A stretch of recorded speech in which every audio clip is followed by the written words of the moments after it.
up? What's up? Now too. Click on the live streaming. Yeah, just go on my channel. Yeah. It should come in soon. Is that you? No, this looks old. Oh, I had to click your that. What is it? The picture, the avatar. Yeah. Pick one. Okay, I got it. Oh, yes. There you go. You can turn my sound. Yeah, I'm here. I need a chair. Wait, hold on. This ain't getting it. Yeah, where does Pro live anyway? I think he is it Itabashi or Huh? I don't know if he's in Itabashi right now. Pro, you're in Itabashi. Yeah, what's up? Somebody's in the house. Who's that in the house? Let me see if I get this chat stuff up so I can see it.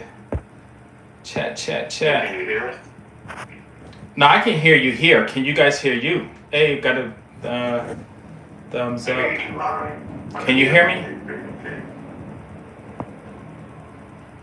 I hear you through line, but I'm not sure if I can hear you through. Okay.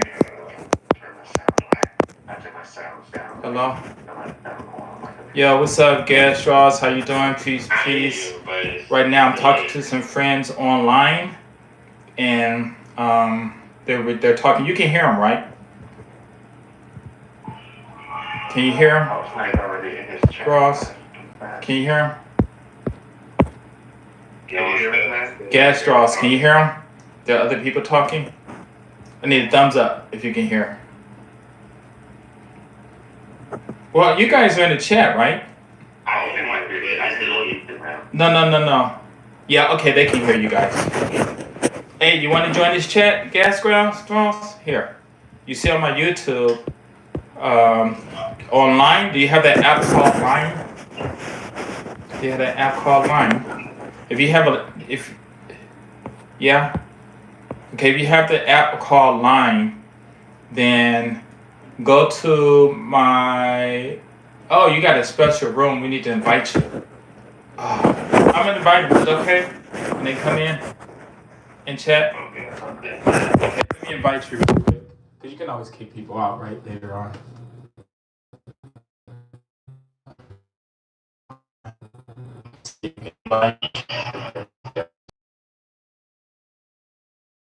You're right, how did you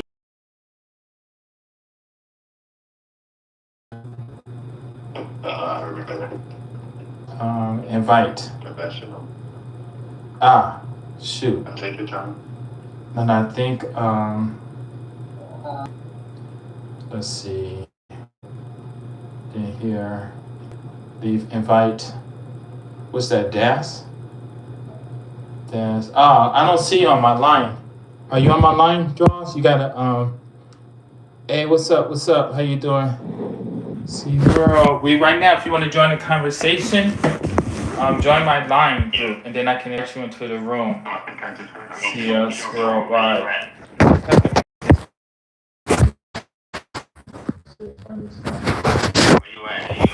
Chilling. Bro, you okay? Talk to our friend here outside. All drunk and shit. Excuse my language. He said he'd be 7 minutes ago, 30 minutes ago. What did he say? He said he'd be home 7 minutes ago. I guess you gotta go this way. Wow, that's crazy. So, if you want to come in to this room, so you can talk and we can hear you, you're going to have to.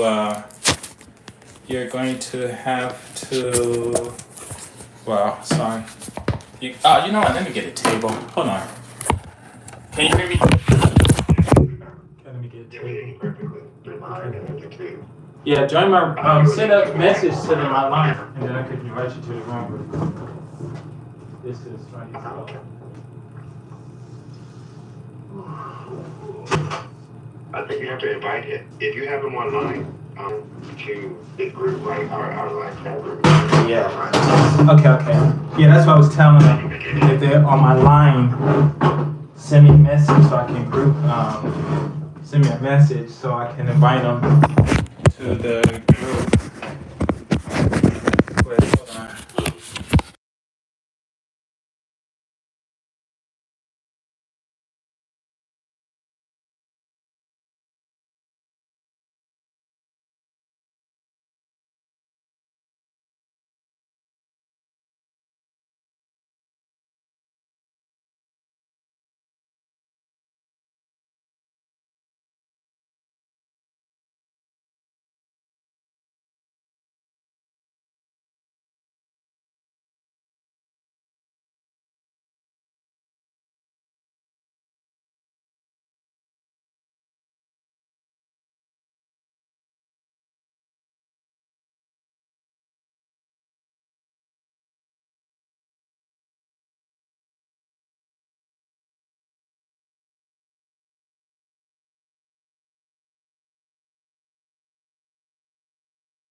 See. Okay, can you hear me now?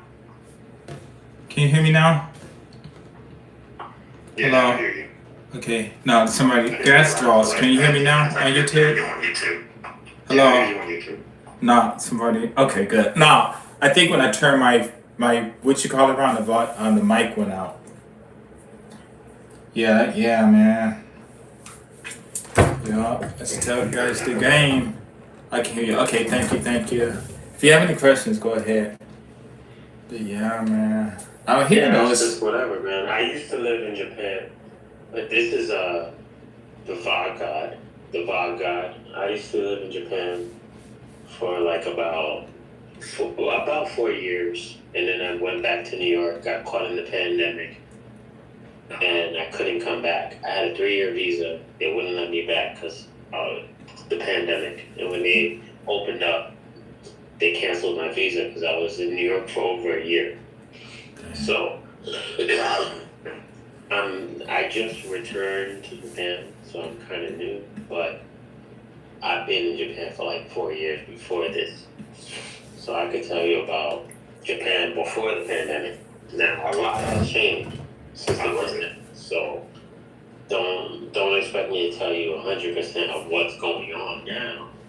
I could tell you what happened or the way Japanese people were before the pandemic. That's just my side of the story.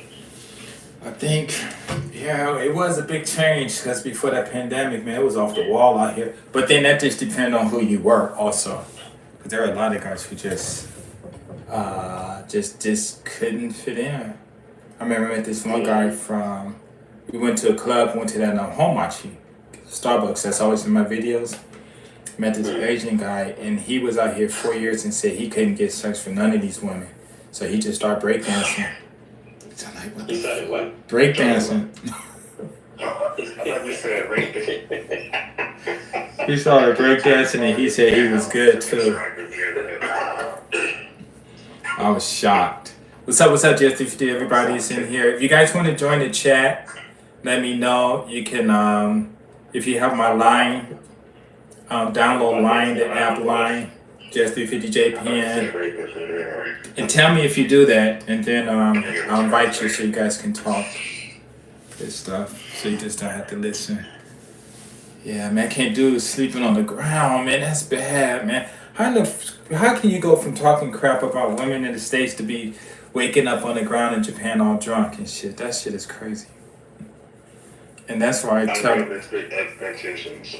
And see, that's why I keep telling guys, like, you know.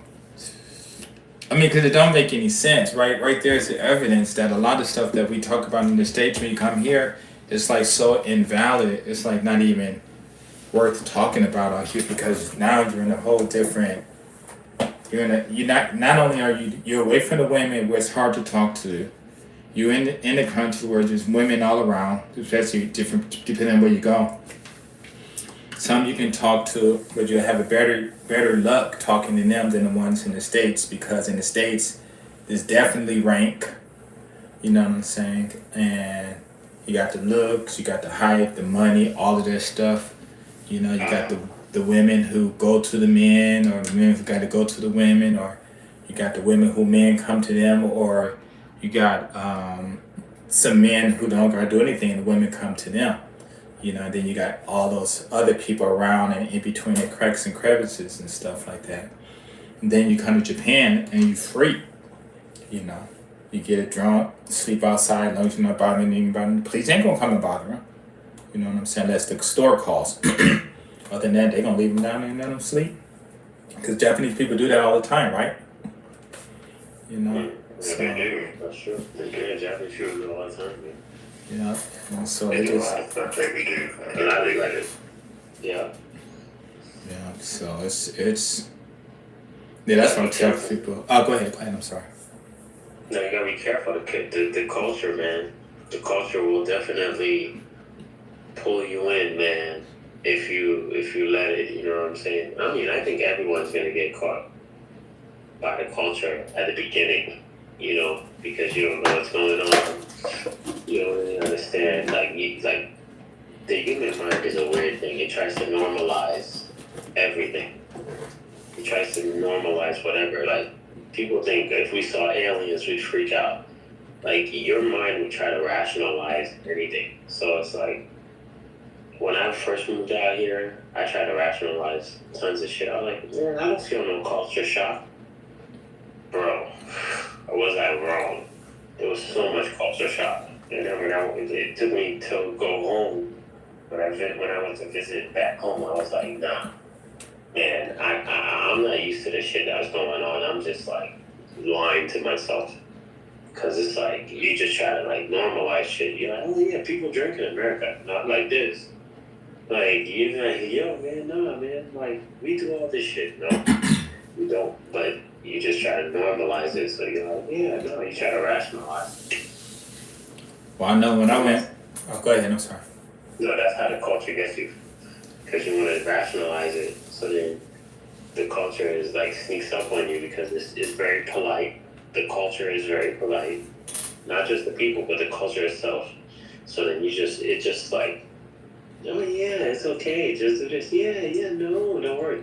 And you just feel like, oh no, nothing's going on against my own will. And it's not against your will, but it's more like, it's like, yeah, come on. And then you just keep going with it.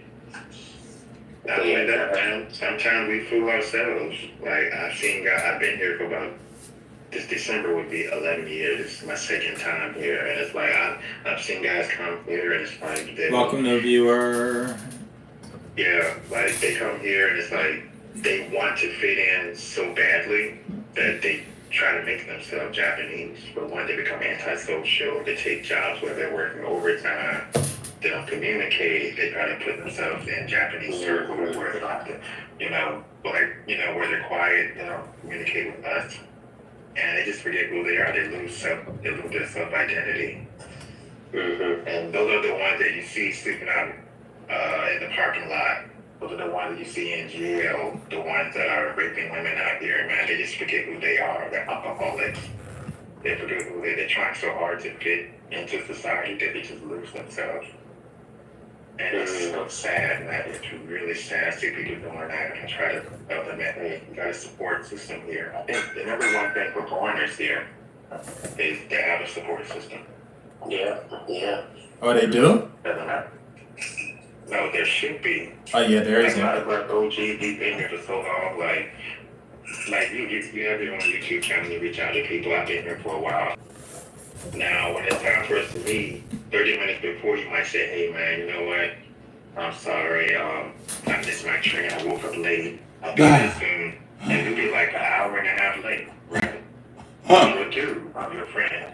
Now, let's just say I was a bitch. I'm sorry. If I was a female or a woman, then we're like, let's say I was a woman. And it's like, hey, Terrence, I'm speaking on 12 o'clock. Should we and how did you pretend to me? You'd be like, yeah. And you'd be there a whole hour early. That's the person. Priorities. But a lot of dudes do that. Women, I don't really hear. I know a lot of women here too. Like we meet like on a weekly basis. Women, they meet up. They kind of keep their word to a certain extent. Like foreign women, but foreign men here would be late hanging out with another brother, hanging out with another foreigner. But if I was a woman, you'd be there early. Priorities. Yeah. That sucks. But that's true, but the thing is, like, those are the people, though. That's the people here who put women. You gotta put brotherhood in front of all this stuff. But that's only it. And hey, what's up? Hey, you guys want to join the live chat? Download Line GS350JPN. You can join the live chat. I don't have another device, so yeah. So what's up, new people? What's up? I'm gonna be real with that. Like, for me, like, when I came to Japan, I came with my brother, not my literal brother, but somebody I knew since he was 6 years old, since we were kids. We were cool. That was my boy, rest in peace. He passed away in Japan. Wow. Sorry to hear that. From a disease that he had when he was young. So it wasn't like Japan that did it or drinking or anything. It was just he had a disease when he was young. But I came here with my brother, and a lot of people didn't understand. They didn't understand what was going on. A lot of the guys out here didn't understand because they're so fend for yourself. It's all about me. I'm gonna be a special foreigner in Japan. Oh, Japanese people can only like me. A lot of people in general, but a lot of black guys, but a lot of guys in general act like that. They're like, oh, it's all about me. Oh, I'm the special one. Look, I can use chopsticks. Like, yo, everyone can use chopsticks. That's what people eat with here. Like, I wouldn't go to America, like, I could use fork and knife. But because the Japanese people kind of make you feel sort of fantasy. for using a chopstick. As soon as, like, that's like the initiation. It's like the beginning. Gasstraw said fantasy, LOL. As soon as they get the chopstick, now they're like, oh my God, I'm the special one. But me and my brother, we were always together since we were young, so we always was helping each other out. So dudes was like, what are these guys doing? How are they, like, making shit happen in Japan? Like, how are they getting 10 years of experience in 2 years, 1 year? Y'all were out there, y'all were healthy, smiling. I mean, y'all were doing it. We were moving fast. Like, my boy, like, the first year we were broke. We were learning Japan. But after the first year, bro, we were on it. My boy already had a business built. He partnered up with a Japanese person. He built a business, started making money. I started doing my wine thing. And it was like, yo, we were killing it. And I got together with a Japanese dude I met. And we started doing our thing with the, like, wine and everything. So it was like, we were doing great. But that's because we had each other. Like, bro, when I came out and then I had no money for rent, he came up to me and I was like, yo, I found a job for you. If he didn't do that, bro, I wouldn't have money for rent. He was like, I got a job for you. That job helped me pay rent for the next, like, 8 months. Damn. Yeah, nice. There you go, man. It's nice. You know what I'm saying? Like, so dudes gotta really stop being on this, I'm on my own, on my high horse bullshit, and really be like, yo, we're gonna team up. That works everywhere. Yeah. Because in New York, my family, man, they made money, but they made money by working with each other. They didn't make money on their own. Right. And the haters be stupid because they're all alone and they trying to do this shit by themselves, and then they become haters. And that's the whole point. You a hater. That's why you're by yourself. Yep. And you a hater. That's why you got no money. Yep. It's a vicious cycle. Exactly. You gotta help people out, but also make yourself available too. Yeah. Exactly, yo. It's so true. That's why when people come out, like they want to meet up, I'm like, where you at? You know, I've driven to Tokyo and different places to run to meet up with the brothers and let them know, like, hey man, these are the things in Japan, the dangers of Japan, stuff that you need to watch out for, and it's usually just stuff that'll that they're not able to mentally encapsulate, and so it's like when it comes to being lonely, I said, you don't have to be lonely. Just do what I do. I make those 2 to 3 minute friends where you walk over and say, what's up, how you doing? 2 to 3 minutes, a lot of things can be exchanged. You never know who you're gonna meet. I was at a flea market out in Osaka, Banpaku coin. It's called that a long time ago. It's different now. But I was out there selling my jewelry and stuff. One guy came to me and just, he bought, a couple of times he came and bought some jewelry on wholesale.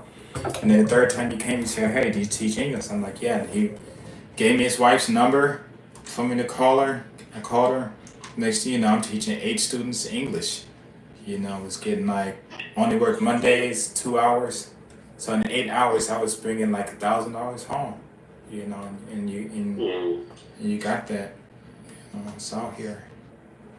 Just gotta talk, really. That's why I say in my videos, bring business cards and talk to everybody you meet. You see. Yeah. I remember when I went out to Osaka, me and my boy, the same homie, When I saw Osaka, we met up with you. Yeah. And it was like, bro, he gave us all the ins and outs, telling us how to holler at the chicks, how to like hang out, where to go, stuff like that. That I don't know. I can't speak for everybody. So I don't know how other people feel. Maybe it makes you physically sick to help people, but I feel good when I help people. I feel good when I help people, and that's enough for reward. All I ask for is a little respect. That's it. You give me a little respect, you don't have to pay me for my help. Right. If I buy something expensive and we share it, you don't have to go buy me something. But just show me some respect. That's it. So I feel like when I went to Osaka, GS was like showing us big respect, showing us around, letting us know how to get around, deal with Japanese people, deal with Japanese women, and stuff like that. And it actually helped because before we met him, I was having a tough time. It's nothing like New York. It's not saying that New York women are better or Japanese women are better. It's just not the same. But once I met him, man, I got two. It was a vacation, by the way. It was a vacation that was like 3 weeks, 3.5 weeks, something like that. And after I met him, before him, I had no girls. After I met him, I got 2 girls, and they both were cooking, cleaning, giving me showers. Wow. Everything. One of them, because they were both in different places, one of them was in Kyoto, and the other one was in Tokyo. We started out in Kyoto, and we ended up in Tokyo. We met GS in Osaka. And so when I was leaving, I was in Tokyo. The girl was like probably like 5'4", maybe like 110 pounds, I'll say. Maybe. This girl took my luggage, and she would not let me touch my luggage when I was leaving. She took my luggage all the way to the airport for me. Wow. Nice. No, I don't know. I'm just saying. It was a big thing. And see, those are the keepers. Because they're the type of women, I tell the guys, when you meet those kind of women, all you do is assign them a job, and they'll go out there and do it because they understand the language and stuff like that. Like me and my friend, we was out in Umeda, on the backside of Umeda, and we came out of a restaurant, Indian restaurant, and this lady just walked by with her daughter, maybe about 8 years old, and she looked at me and she stopped and was staring at me. But the way she stared at me, I knew all I had to do was go over there and hug her and could have gave her a little kiss and stuff, And she was just waiting for me to touch her or do something, but I didn't because I didn't know if she was married, and then I didn't want to, startle her daughter or anything like that. Which I know that it wouldn't have mattered. I could have did it, but I just didn't do it, And she just stood there for like 3 minutes and waited, and I just waited too, Then she just left. I didn't say anything. And my friend was like, that was strange. And I told him, I said, out here in Japan, just depending on your character and your spirit or your vibrations, that stuff happens a lot. And just in Japan, all your worries are back in the States. So why not smile and be happy, walk down the street laughing and being loud and stuff? Because out here, you can do those things. The only 2 things, they only got 2 rules in Japan. Like I said in my videos, be nice to Japanese people. And be nice and don't hurt Japanese people. That's it. If you can follow those rules, you'll have a good time out here. I agree with that. That's it. It's very true. Like you said, that lady was helping you. There's a lot of women out here that want to hang out with foreigners and they just can't. And the reason a lot of them can't is because a lot of the foreigners do be acting stupid and don't even give the women a chance to talk to them because of that BS they hear and stuff. Or if they get them and they so used to all the trauma and the drama that's in the States that they don't see the peace when they get out here. And then they got to go home and they realize what happened, and a lot of them trying to come back. But, sometimes the States trap them and they can't get back. Yeah, you got to be real lighthearted.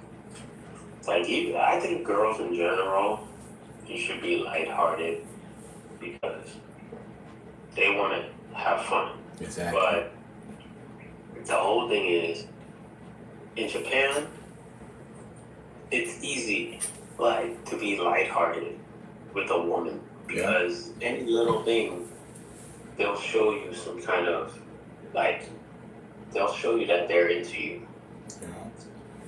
In the States, it might be difficult because it's kind of a mind game that they were taught. They were taught that. It's not that they want to be like that, but they're taught that.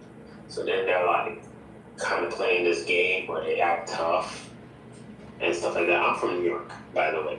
So if you're not from New York, maybe it's different. But from New York, you talk to a girl, she's gonna automatically be tough. She thinks that's like banter and like trying to be like all like sexy. So that might be difficult for you. But in Japan, you make a little accent. Oh, how are you? Oh my God. Like contract negotiation or playing poker. Yeah, gosh, it's like. Yeah, you hear the. Oh, I'm gonna just read the comment. Gasdraw said like contract negotiation or playing poker. LOL. Exactly. Yeah. But like, if you do here, any little thing you do with them, they're gonna show you. Like, they're gonna reciprocate the feeling. So it's like it's real easy to be lighthearted here. Like I tell people, like, because I know there's a lot of guys who are like red pills, so they're kind of negative on ideas. But it's like here, I'm not saying the women are perfect, and all of them are like going to give you the experience you're looking for. But you have a good chance of finding what you're looking for because they will reciprocate it, so you can tell who you're talking to. As long as you have some understanding of what you want, and you have some understanding of what women are, you start talking to them, they're going to show you. They don't like this, they like that. They don't like that, they like this. And then you decide. The GOAT. K-Blast, what's up? What's up? How you doing? Thank you for that. He put down K-Blast for the GOAT. You hear what I said? K-Blast wrote the GOAT. Call me the GOAT. Listen to it. That's it, bro. Nah, man. You gotta be the GOAT, because if you ain't the GOAT, you're the land. Oh, yeah. But it's like, yeah, like you said, it's just, like I just tell guys, just come out here, wait, been watching you from a long time. Thank you, K Blasks, Blinds, like, since 2011, dang, thank you. That's a long time. That might be around where I started watching you. Yeah, thanks. I think I'm like 2012. Oh, okay. Yeah, I chilled out because of the Passport Bros things came out, and I a long time ago I stopped because I knew it was going to turn into something like that, and I didn't want to continue to make videos when they do that because these guys go around to these different countries, doing whatever they're doing, and then the guys in those countries are gonna start getting fed up and taking advantages and stuff. So, because these guys putting out the wrong messages and stuff. And I think it was, you remember, it was a long time ago, this video called Black in Brazil or something like that, where it's this one brother, he was saying how he go to Brazil because the women treated him better than the women in the States. And he made this one example like, yeah, in Brazil, you ask a woman to bring you water, they'll bring it. In the States, they won't do it. And I'm like, dude, if you're in the States, you go get your own water, you know what I'm saying? And so we became good friends, but I'm like, your rationale is wrong. There's nothing wrong with the women in the States. It's you guys just don't know how to talk to them, And that's all that is, You got the bad ones, you stay away from them, but it's really just different categories. Like Too Short say, I always talk about his songs because the stuff that he's saying in his songs is the game that guys need out here in Japan, And you know why I started saying that? It was 1995 or 6. This one Japanese guy I met, really good. Well, he was a jerk, but he was a real cool guy. And And well, when it come around the women, he was kind of like a jerk because they always came to me and he would tell me, "Oh, Japanese women scared of you," and I'm like, "Dude, come on," you know. But he had a Jeep Cherokee. I jumped in the car. He played Too Short. Ba, ba, ba, ba, ba. And when as soon as I heard Too Short song, do you know the first image that popped in my mind was the image of a Japanese woman. No joke. You know, the image of a Japanese picture of a Japanese woman when I heard her. And so then later when I start making the videos, and guys told me they're gonna start coming to Japan. I was like, oh no, these women got game. You better listen to Too Short and listen to all his songs because his songs, the stuff that the information in his songs, is your Bible to survival in Japan. Because some of these women, boy, they got so much game. They make black women in the United States look like angels, man. Telling you, man. And then now the sisters get upset, and I'm like, man, come on. How you gonna get some dude 6'2", 6'4", to bring your paycheck home? He coming home and he bowing, and you walking down the street, and another brother say hi to him, and he say hi, and the wife turns and say, "Do you know that guy?" And the brother like, "No," and she said, "Well, don't talk to people you don't know, like your mama used to tell you, don't talk to strangers and shit." Yeah, man, I done seen that stuff. White dudes too, everybody. And I'm like, oh no, man, y'all, because the guys in the States don't have game like they don't, because the women don't do that, to grown men. Yeah. But these women, The they do women it. here, their femininity is a weapon. Yeah. Shoot, that ain't feminine. I mean, you can say femininity, but I just use it as just their, how do you say that? How can you say that? Even though they're feminine, I'll say, how can I say that? They use their knowledge or their power, their authority, because a lot of guys don't realize that women have authority. And the other day I was with these two Filipino women. We went to eat. One was 25, one was 26 and stuff. And so they were talking about how the men are strong and everything, but you can tell they trying to, work on me, trying to control me and stuff. I'm like, wait, And then I just straight up said, who got the most power in the house? And then they said, oh, my father. I said, yeah, the only reason the men got the power is because they're stronger. That's it. But I said, who's most respected in the house? And then they said, the woman, their moms, between the kids who respected more, the father and the mother. Well, in America, we would say the father, but actually it's the mother, right? And I said, and whoever is respected the more, if the person, I said, who has the power, the one who's respected more or the one who's not respected? They said the one who's respected. And then when they realized what I was saying, they started laughing and stuff, But I tell these guys, when they come out here, you really gotta be pimping out here, hustling, because it's tough. And I tell them, keep your foot on your neck, keep your foot on their neck when you're dealing with them, but keep your foot on your own neck the hardest, and don't take it off, because the minute you do and they put the minute they put their foot on your neck, you done. The only thing you can do is go home. Yeah, you gotta stay stern, man. You gotta be like, the way I learned it is like, sometimes if you feel like you gotta address something, address it. Don't dress it up.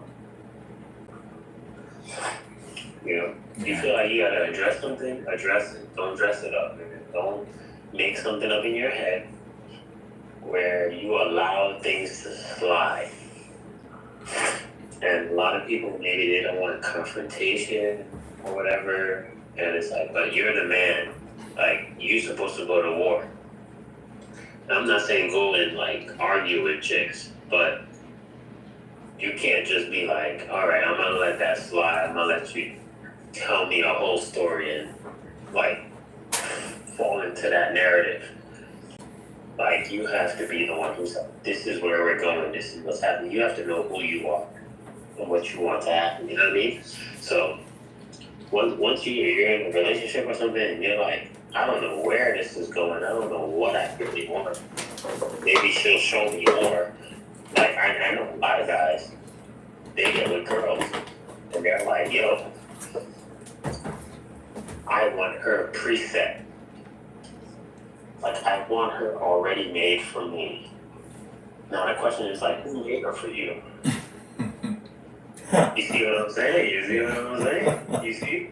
So it's like, who made her for you? So you want another guy to tell your girl what to do, and then when he's finished with her, she's gonna be set for you? Come on, how's that gonna work? She's, no matter, even if she's like 90% for you, she's 100% for him. Exactly. So you think she's ever gonna think of you as 100%, which is compeki, which is perfect? No, she's always gonna be thinking about him. She's gonna be like, he taught me that. You didn't teach me that. So you don't even. So when she's thinking about you, saying, I want this, she's gonna be like, well, he taught me that. He knows what he's talking about. You don't know what you're talking about. And that's where the argument starts. Because now you're trying to teach her, you're trying to show her, I know what I'm talking about, but she only knows what he taught her. So she'll take what he says 100%. But you know, she'll take your shit at a portion. Yeah, but do you know who teach the women the game in Japan? The mothers. And the mothers. And the mothers, they, and if you watch them, they teach the men to be, the boys to be weak and the girls to be strong. So that stuff starts at home. So I just tell these guys, I'm like, you know, when you come out here, you know, all that stuff that, because would you agree that the United States and Japan are they're 180% different from each other? You know? Oh, yeah. And I tell guys, and I said before you come to Japan, if you're a weak person, soft person, you better listen to Too Short songs. Find the most game banging pimp player hustle from what person in your neighborhood. You emulate him. You come to Japan and don't change, because once you change just a little bit, these girls gonna snatch you up on the back of your neck and you gonna be messed up. You know, I don't know how they do it. I don't know how they do that shit. That's crazy. It's funny. I mean, I'm telling you, I laugh. You know, it's like beautiful to see these women have these guys' size slapping them inside their head and stuff. You don't do that in Japan. This is Japan, bro. Like their mom and they like walking around with their heads down. I'm like, man, fuck that. Excuse my language. I'm like, not me. No, I can't do that. And see, that's where it's going to show you where you're the man. Because the guy is saying, I'm the man, but okay, what is a man? You know? That's the question, yeah. A lot of guys can't do it. But go ahead, man, I'm sorry. No, it's all good. I'm just saying, that's the question, what's the man, you know what I mean? Like me, I'm not gonna be like, I was born gifted with women. But I learned a lot. And it's like,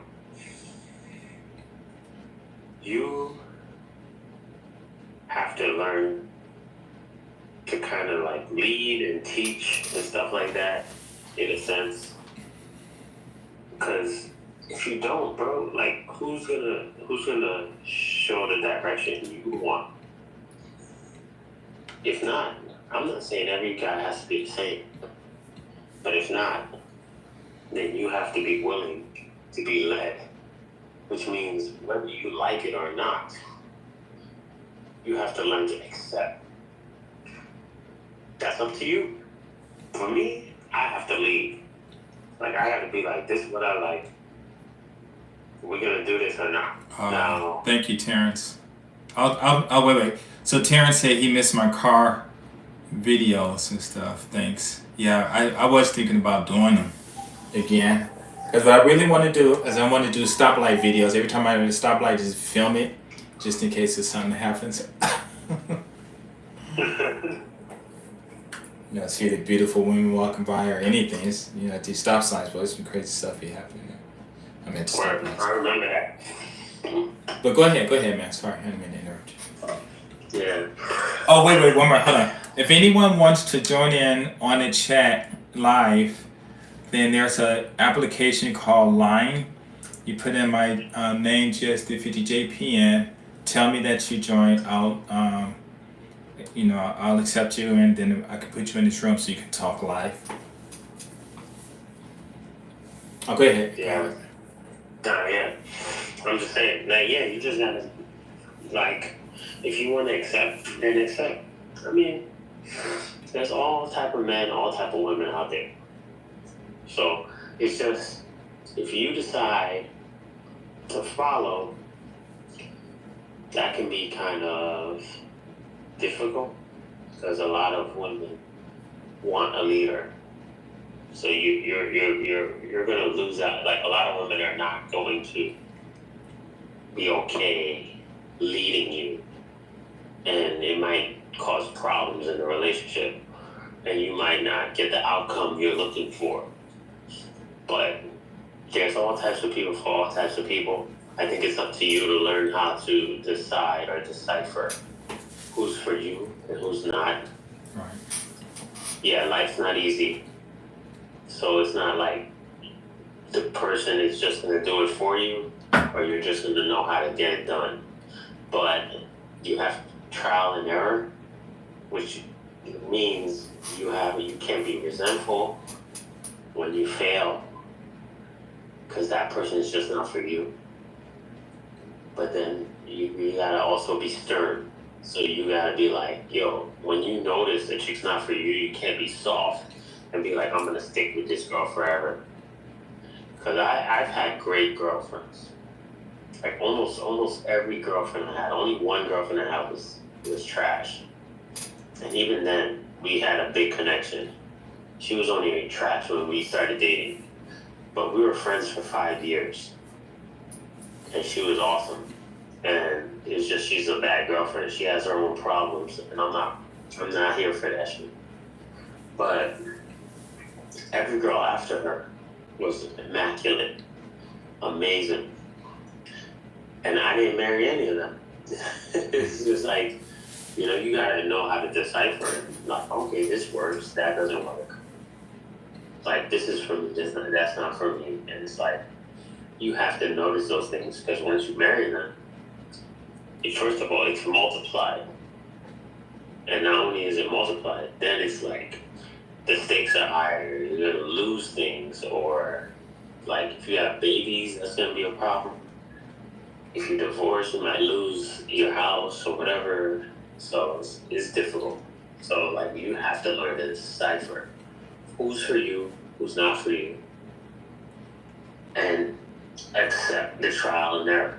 You're like, okay, this didn't work out. Doesn't mean you have to date. Like I said, I had every girl after that girl was immaculate, amazing. I love them. I love them to this day, all of them. But it didn't work out. I didn't say, yo, fuck that girl, fuck that bitch. She's a piece of shit. Which is a problem a lot of guys have. It's like, oh, we broke up, so she's a piece of shit. Well, it just didn't work out. Don't make her a piece of shit. What did she do to you? My girls, they don't cheat. They don't have high body count. They don't act up. It's just certain things they didn't match with me, and those were things that were non-negotiable. That's all. That's cool. For me, my first Japanese wife said, come out. I didn't even want to come.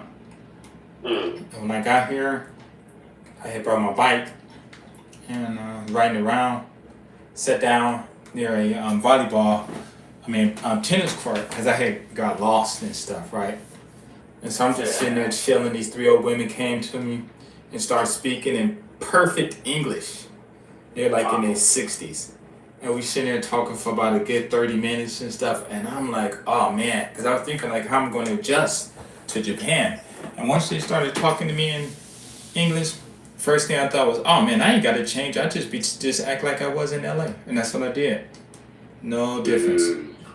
Did not change. And so that's why I said, if you are for example, not that you like that, but if you're like a pimp, hustler, player, whatever, if you got that kind of attitude, when you come to Japan, don't change it, because you're going to need it. But if you're not like that, you got to emulate one of those people and change it, because if you don't, these women, they're gonna eat you up, and it's not a bad thing, because your mama ruled you for how many years? You know what I'm saying? 18, 19 years, and then you expect to get married and go from being ruled by a woman for 19, 20 years to ruling a woman who may have grown up in a house with a brother who learned from their mama how to run a man. You know what I'm saying? And guys don't look at it like that, And like it was something I wanted to say, but I forgot.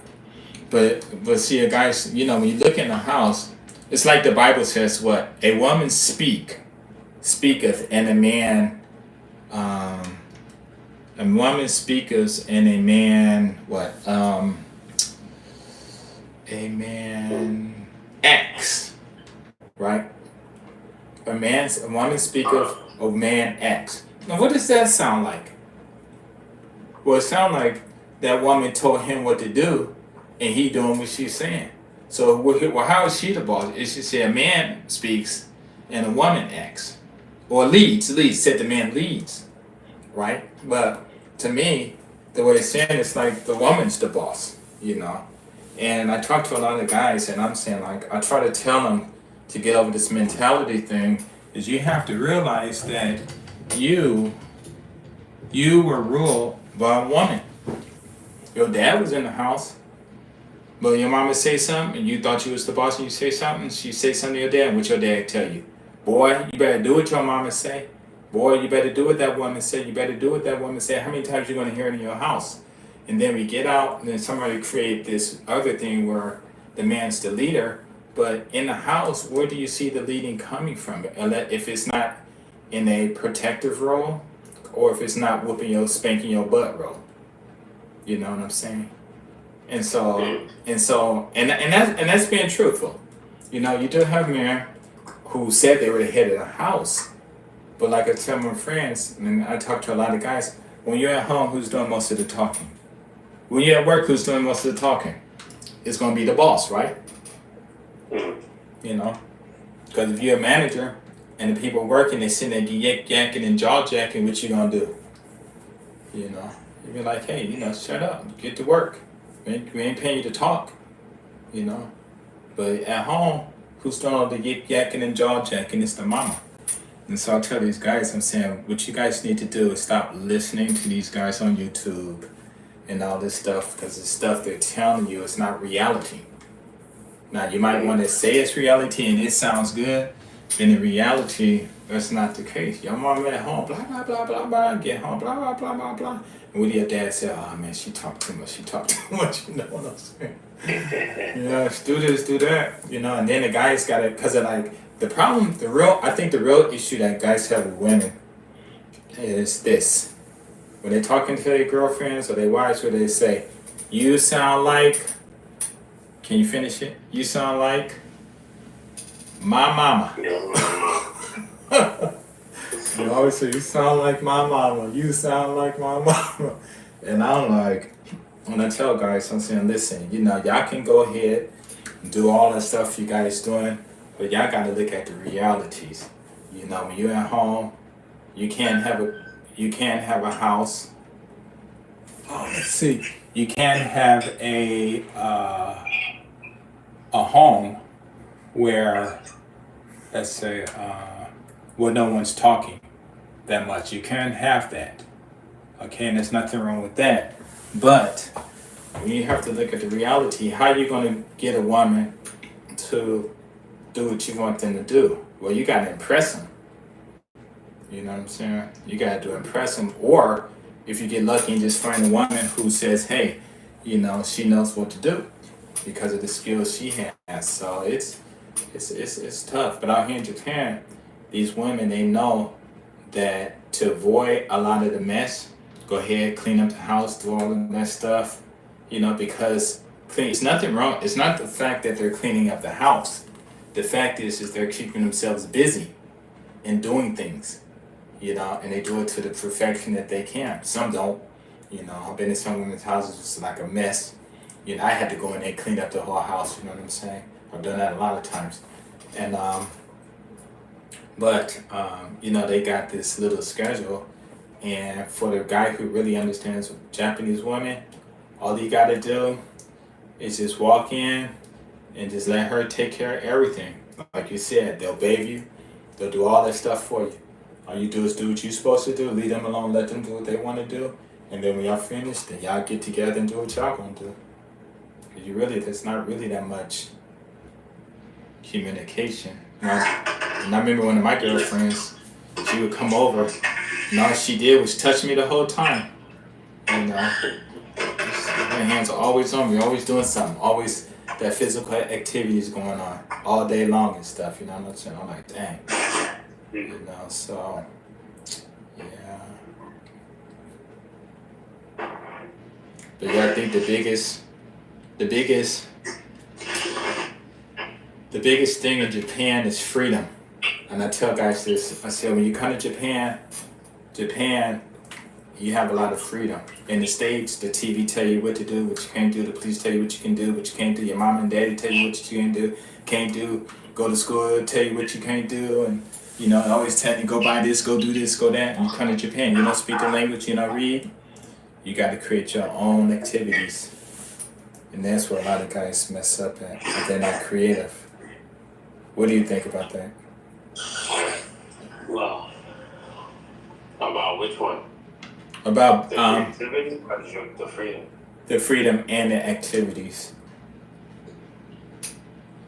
Freedom-wise, Japan is pretty free. Now, don't get me wrong, I know Japanese people. I knew Japanese people when I lived in New York before I moved to Japan. I knew Japanese people when I moved to Japan. And of course, when I went back to New York and got stuck there because of the pandemic, I knew Japanese people. So, when it comes to freedom, Japan is pretty free. And one thing that annoys me about Americans, and I'm an American, I was born in New York, they think they're the freest people in the world. And it's not that they're more free or less free than Japanese people. It's just like if you're Japanese in Japan, you might not feel as free. Yes. But actually, like, there's a lot that people, including Japanese or foreigner, can do here that's freeing. But Japanese people kind of have a social construct and they follow that, and that kind of restricts them. And when they go to like New York, they feel free because they don't have to follow those things.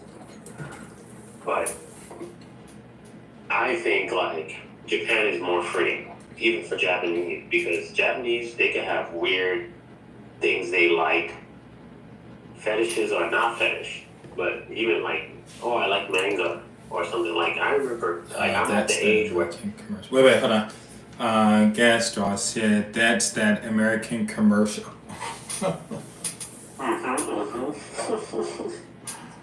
It's like when I remember I was one of those people at that time where it was kind of like a crossroad, whether you want to be like a jock or an anime head or a video gamer or whatever. And I did everything. I didn't give a fuck. I was one of those people that was like, fight me, because I could fight you. So I was like, fight me. You don't want me to watch anime and I want to play football at one of the top-rated high schools where like they sign NFL players. Wow. Fight me, man. Like that's how I was like, so I didn't care. So for me, but in America it was kind of like, you can't like anime. You play football with us. It was like, I like anime and I play football. What's wrong with that? But in Japan, you want to watch anime? Nobody's going to be like, no. You want to play some weird sport that they don't usually have? Nobody's like, no. You know what I'm saying? So the only thing about Japan is they'll isolate you. So if you're going to be like, I'm going to do this thing most people don't like, you can't expect most people to like you for it. Hello, new people. Hi. But hold on. Hey, if you want to join in on this live, There's an app called Line. Download it. Join. Follow me, GS350JPN. And I'll invite you in the room where we can all sit and chat and stuff. So, actually, I do have a group for this too, though. Okay. Go ahead, man. I'm sorry. Somebody new came in, so I just welcomed them. You can get finished. Yeah. So I feel like, yeah, in America you're kind of restricted, but no, like not only that, in America there's a lot of other restrictions, and they're enforced. Like people in America are aggressive, they're invasive, things like that. In Japan, they're not.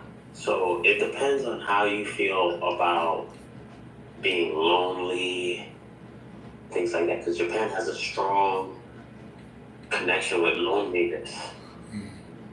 So if you decide you don't want to follow things, you're going to find yourself on the side of loneliness more so. And it's very easy for that to happen. Like I've never been lonely in my life as much as I have been in Japan. Wow. Japan can make you lonely because you don't want to follow rules. But you're allowed to be lonely and follow rules. In America, you don't want to follow rules, you're not going to be lonely. Like, I'm black. If a guy don't like that I'm black and I'm saying whatever I'm saying, he'll come up to me and voice it. He'll be like, but when I lived in Japan, I noticed how much love and hate are on a thin line. Because I'm like, a racist person almost loves me more than an infatuated person that loves black people. Because the person will, they'll bother me and they'll want me to be on their side. They'll want me to believe what they believe and they want me so badly. They'll devote so much time to me. But when I moved to Japan, I don't like me, they'll just be like, oh, okay, walk away. And you have no one to talk to. So that's the thing. So I feel like you could lose yourself in Japan, but you can find yourself in Japan. Because you could be who you want to be and no one's going to bother you for that. Nobody's going to attack you. Like, people will kill you in America for not believing what they believe. But they will literally just be like, I just want to talk to you. So if you can find something else you can enjoy without me there, you can enjoy your life without me and believe whatever you want in Japan. In America, you can't do that. You want to believe something, you walk outside, people will ask you, you don't answer them, they'll fight you. Things like that. Like, I've been in so many situations, like, I've been in tons of fights. And I'm not even a confrontational guy. I'm not aggressive, I don't go ahead. But I do have my opinions and I stand by what I believe. But I won't go out looking to fight you and stuff like that. But I've been in tons of fights because people will ask you, you don't answer them, they'll fight you. You answer them, they'll fight you. They'll try to hurt you, whatever. So, like, you don't have that freedom that they supposedly believe in.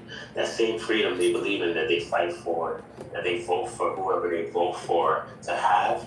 Mm-hmm. It's just so that they can fuck you up for not believing what they believe. Right.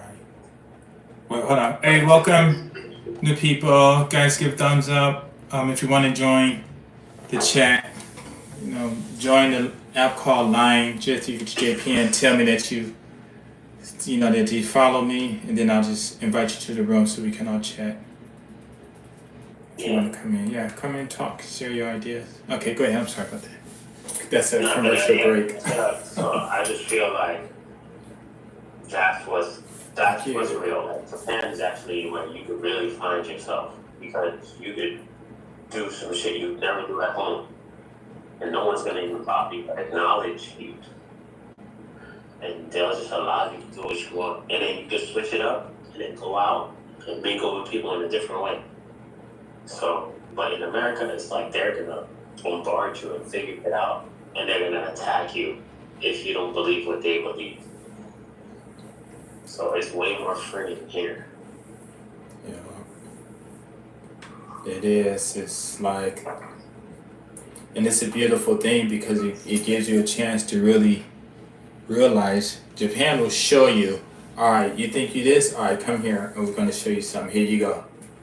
You can go wherever you want, do what you want, just be nice.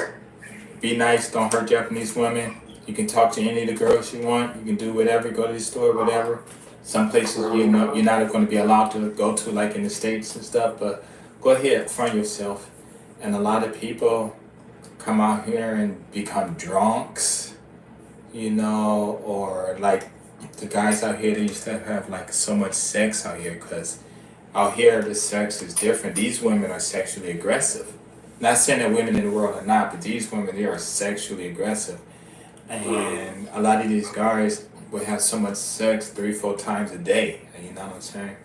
And they get tired of it.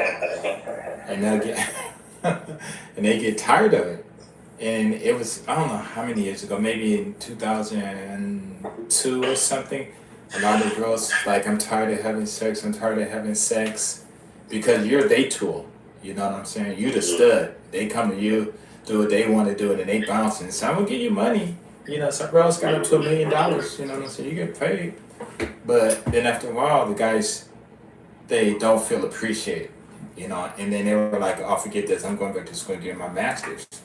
But then when they told me that, I would say to them, but in the States, wouldn't you? Isn't that what you wanted to do? Is smash all these women?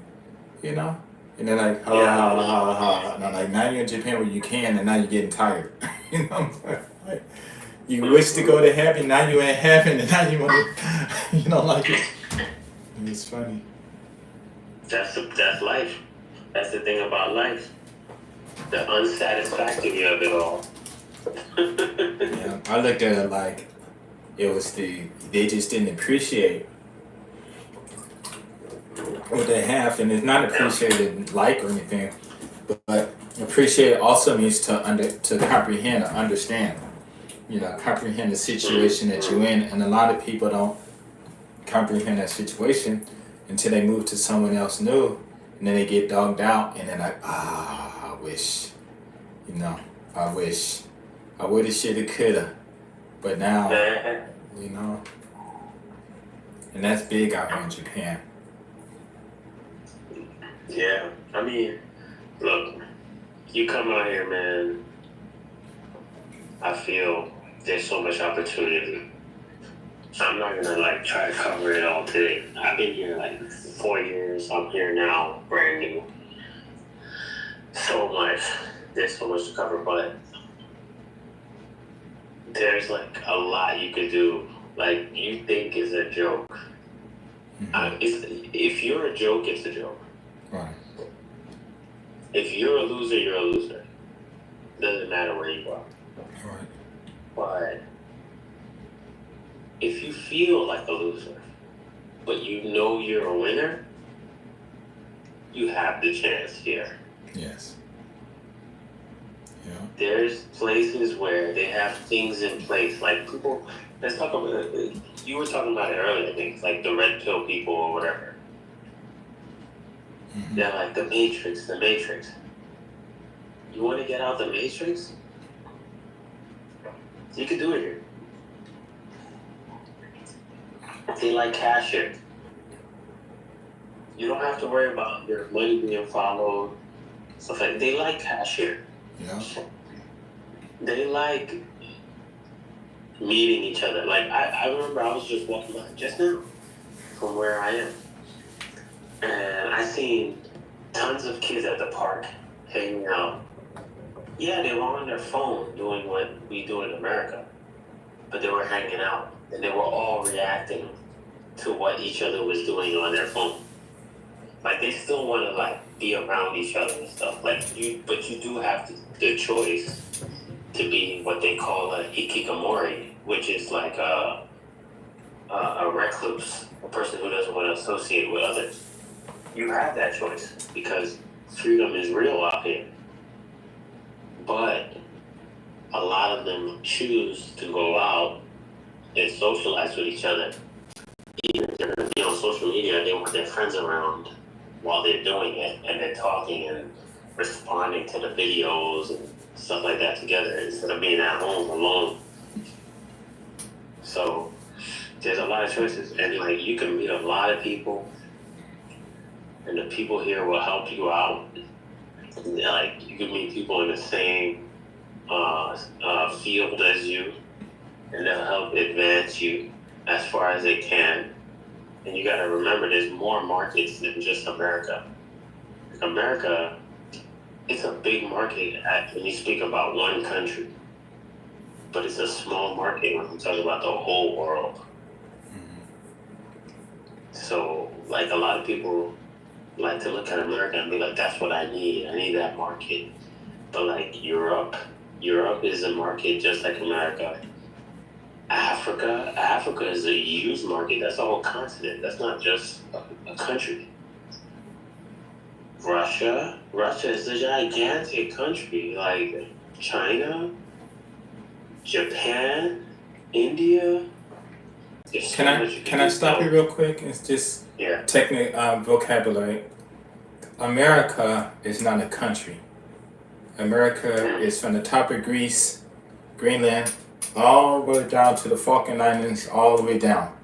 So that's America. You're talking about the United States.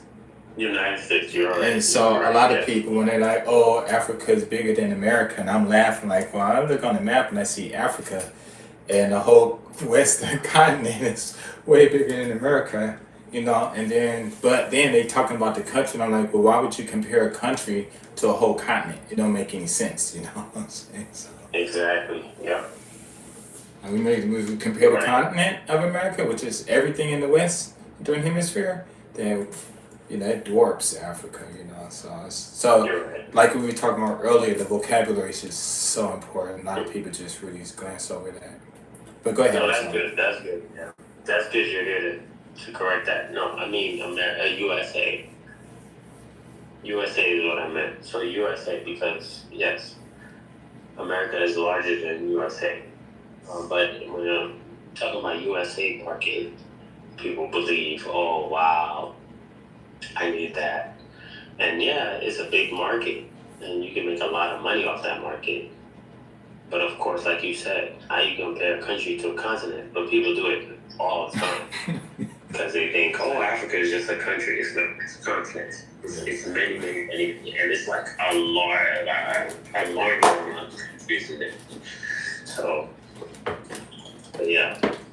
So I just think that like you can do so much in Japan because people are willing to help you. The people here they like quality is important. So the standard of living is high because the standard is a high quality. The work ethic is high quality and everything. So you deal with people here, you will be shocked. I work in America, whatever. And bro, the way they think is so destructive. Like you go to a job and they're thinking, I'm gonna put all the work on you. I don't want to do the work, and then you go do the work. You're like, I'm putting on the next person. So after like a year of working, you're like a year behind, basically, because the same problem you had at the beginning of the year when you started the job. Unless you're enthusiastic, nobody else is trying to solve it. And they just pass it to the next person. Okay, well, we got a comment.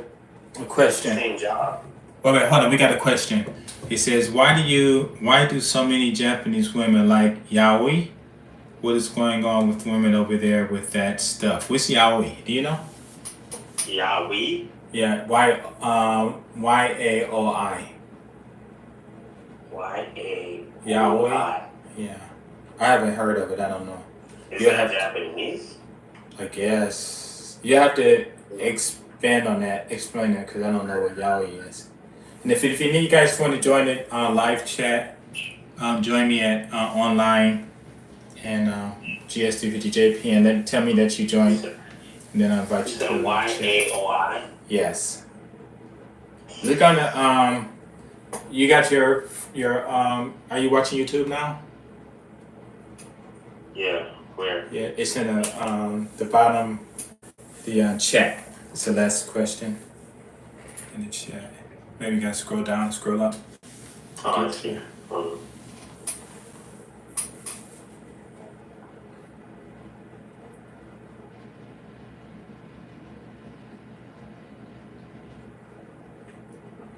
Yaoi.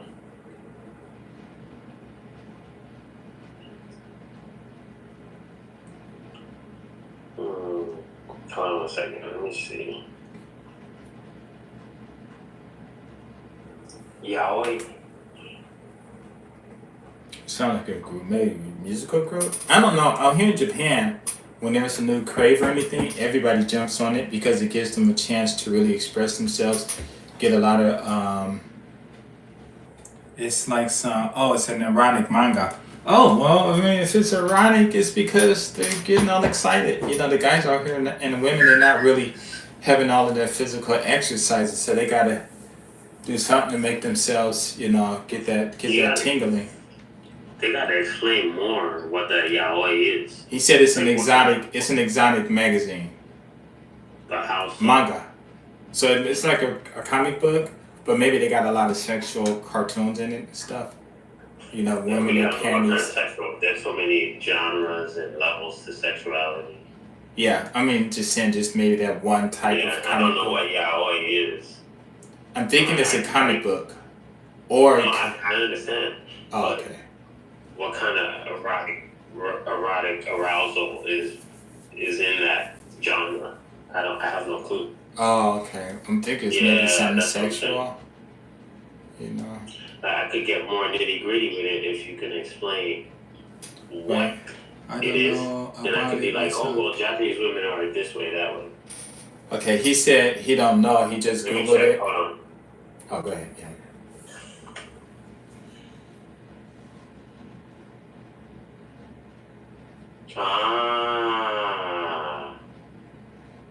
That's like men on men, like boys on boys. Oh my god. I don't know. Well, I mean, you know, that is out here in Japan. It's been out. You know, that's been. That's been in history. That is very big, actually. Yeah, it's that's been in history. Roman and you know a lot of countries in the past. You know, they've been doing stuff like that. So I'll explain it here. From what I understand, women in general, but they like power. Okay, and their understanding of power is different than men's understanding of power. Men understand power physically because we are physical beings. We have to understand something. Women and men are not the same thing. All right, don't let nobody, including women or the government, confuse the shit out of you and make you think, oh, the man is the same as the woman, equal rights, da da da. Equal opportunity is very important. So let me get this out of the way. Equality is not equal. I'm black. I do not expect myself to have the same rights or ability to do things as a white person. We're different people. We know different people. We have different connections. I have to know what my connections are as a black man and how I can advance myself that way. A white person has to know what his advantages are as a white person and advance that way. A woman needs to know her advantages as a woman and advance that way. I got that out of the way. That's my thoughts. I don't have to say you have to believe it. Now, women' idea of power is different from men because they're different. Men, we are physical. We are stronger physically. Our muscles heal faster. We can gain strength faster. We usually have more strength, more weight. So a woman, when she feels empowered, and Japanese women feel empowered, trust me. They hold a lot of power in this country. Japanese women have a lot of power. The man has to show vulnerability. A woman feels strongest when a man is vulnerable, whether that's good or bad.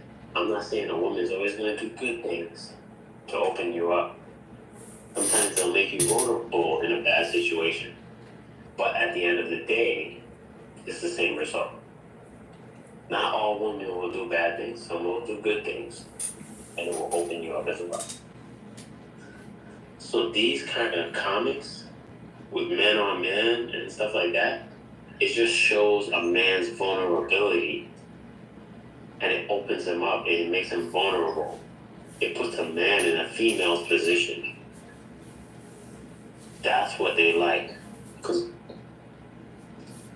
maybe one man is dominant, but at the end, they're both kind of in a female position.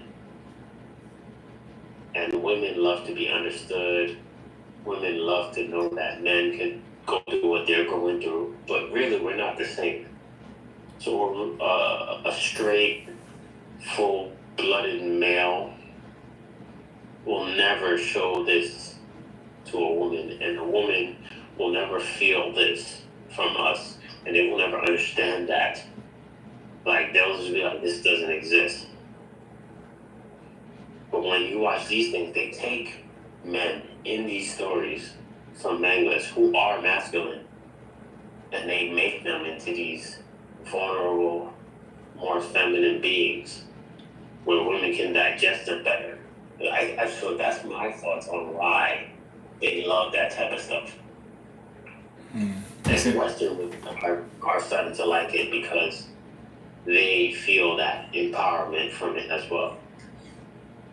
It's interesting because I used to talk about a lot of this stuff like years ago and stuff, and and I always say to guys when it comes to empowerment, and these guys when they start talking shit, I always say, well, when it comes to empowerment, how many years has a woman ruled you?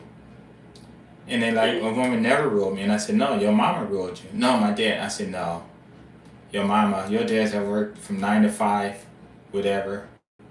Your mom tell you to do this, do that, do that. A woman ruled you to the day you left her house. Yeah, that's why the world is the way it is. Yep, continue. And so, and your mama did it, but while you were at home, your mom was also training you to be a man. And they said, no, my mama didn't teach me how to be a man. She can't. I said, and I was in this one room at Clubhouse, and they were talking that, and I said, okay, I'm gonna ask a question, and all the women don't answer. And there's like 50-some people in the room, and I said, of all the people who are in here, except for the women, who needs a man? I said, all you men in here, who needs a man? Not one of them raised their hand. And then I said, okay, then who needs a woman? Some raised their hands, whatever. And then I asked the women in here, of all the women in here, who needs a man? And they all said they did, right? And the point was to show the guys that when it comes to this power structure and everything, that the men are always talking about what a man. But when it comes to relationship, it's always going to be that woman that they're going to need. So why are they constantly talking about a man do this, a man do that, a man do this when they talk about relationship? Because none of these guys, I would suppose, are not in relationships or not planning to be in relationships with each other. But they saying a man can do this. I said, no, your conversation is wrong. You should talk about what you're going to do with a woman, and things like that. And it got really mad because it takes away the power that these guys think they have. And I'm saying it's not a power. I said a woman only has one. Men and women only have two different things that they do. Almost everything else they can do the same, go to school, lift weights, whatever. I said the difference is women give birth, men give sperm. And that's it. But after that, what can a man do other than, what can a woman, and I'm not even saying a woman got dormant sperm in them.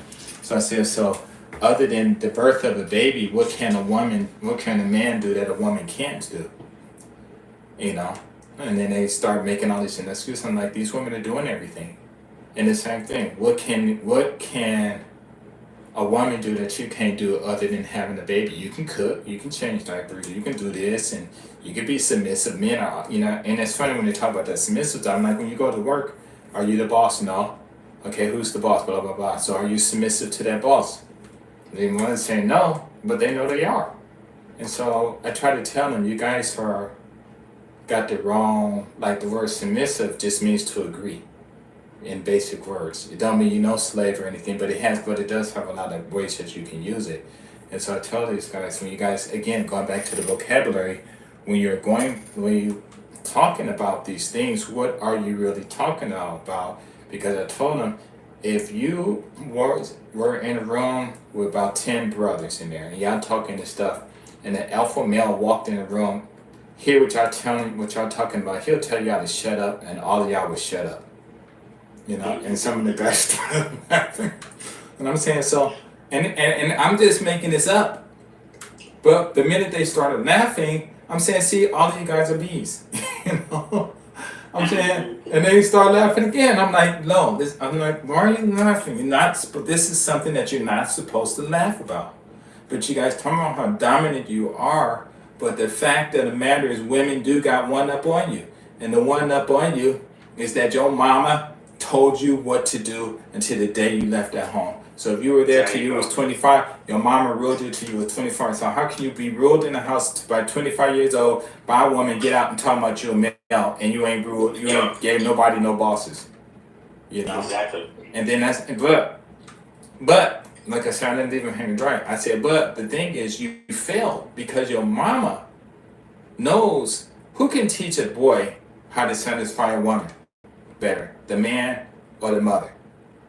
Then I said to the women, who could teach you, a girl, to satisfy, so who can teach a boy to satisfy a woman better, the man or the mother? Who can teach a girl to satisfy a man better, the woman or the man? And so they always say, well, of course the father can teach. They all saying a mama can teach the girl how to do it with a man, and the man with the woman and all. I'm like, no, because a man don't know how it feels inside of a vagina, because he doesn't have one. A woman doesn't know how a penis feels in a vagina because she don't have it. So if a girl wants to know how to satisfy a man, then she's going to have to ask her father, and he's going to tell her. If a boy wants to know how to satisfy a woman, he's going to have to ask his mother, because the things that he's going to do with another woman are the same parts and the same thing that his father did to her. And then she can tell you this. My mama told me, she said, whenever you have sex, don't try to guess. She said, ask.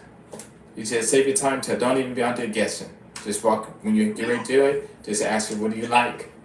And that's it. While you're doing it, just ask her, does it feel good? That's real good. And I did that, and it turned out perfect.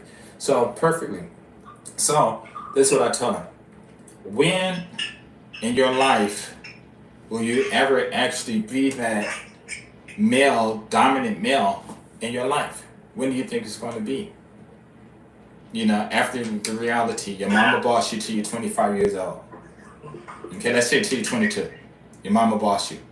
That's all you hear. Mama, mama, mama, mama. A woman boss you. Daddy don't hardly boss the kids around. It's usually the mother. Okay. And then if the father do boss you around and you don't do nothing, he's swinging. Or kicking you out the house. You go survive on yourself. But it's usually the mother. So I tell these guys, what it is you're not understanding the situation that you lived in. You lived in a house where, sure, the man is the head of the house, but the house is on the outside. The woman is head of the household, everything that's in it. And so, again, I tell these guys, when you want to understand about women, you're going to have to go back and think about what your mama did. Because your mom is not going to act too much different from other women. And I tell the women that you're going to have to go back. It's guys with guys stuff. Wait, hold on. And I said, and when it comes to the women, if you want to know something about the guys, then go back and think about what your father did. Because he's an example of what you're going to be. He's one example with many similarities of what you're going to run into when you get out in those streets. and people don't see it like that. You know, and I don't know why the man dominated, but you've been dominated. Who dominated you in the house? Your father dominated you more, or your mama? Okay, papas ain't going around, kid, do this, do that. It's the mama. Do this, do that, blah, blah, blah, blah, blah, blah. Wait, we got a comment. Hold on. What does it say? It says, it's guy with guy stuff. I don't understand what you mean. You mean that manga, the magazine? So, it means like, so, guys acting like guys, that caused that problem. So that's why. So that's why I'm always just telling guys. I'm saying Correct me this if I'm wrong. about what? One more time. I think it means like it's guys acting like guys that caused that problem. Well, I don't think guys are always going to act like guys. Okay, so this is what I told this one guy one time. I said, you got to understand the only difference between what women do and men do is just their participation in reproduction and when they urinate. That's it. Okay? One got the holes, the other one don't. But when they like taking a bowel movement, it's all the same. You know, and all this stuff. And I tell them, I said, you look at what's really the biggest difference. The problem that guys and women are having is these guys don't know how to talk to the women. And then I was in this one group, and after this, I'll shut up.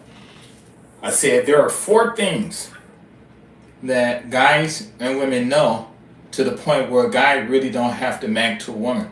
You don't have to take out to dinner. You don't have to do any of those things, right? And Charles, when his girlfriend was down here, I told her that. And then the last one, which is this one, and all the guys know this. And I've been asking this, and every guy didn't get the answer. So this is what it is. Maybe I told you, I'm not sure. But when a woman is walking down the street and she looks at a man for more than 5 seconds, how long does it take for her to decide whether she could or could not have sexual relationships with that guy?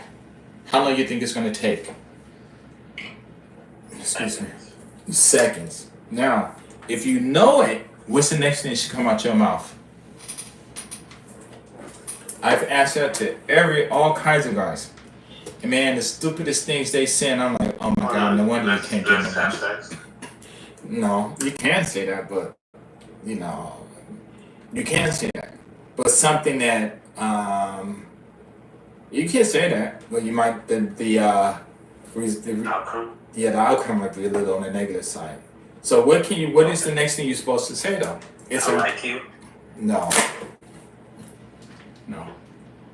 Tell me, you're the guru. Okay, I'm gonna say it one more time. If you know that when a woman is looking at a man and looking at you for more than 4 seconds, she done already, hey, what's up everybody? If you want to join, say hi, what's up? You can join live if you want to talk. Just download the app Line, Line. Follow me, GS350JPN. I can invite you to the room, but you got to tell me that you joined, so I'll know. Okay? So I'm going to say it one more time.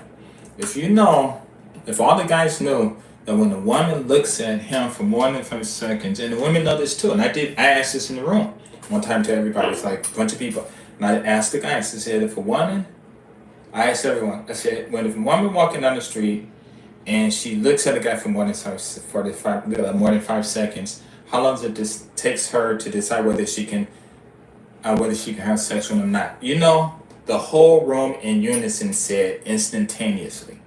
I was shocked. Then I asked the guys, now that you know this, what should be the next thing that come out your mouth? People said what you said, let's go to dinner, what's your name? And I'm laughing. I'm like, man, this is common sense. And they're like, what? I didn't tell them. They were being jerks and stuff. But the next thing you're supposed to ask is, what did you decide? Right?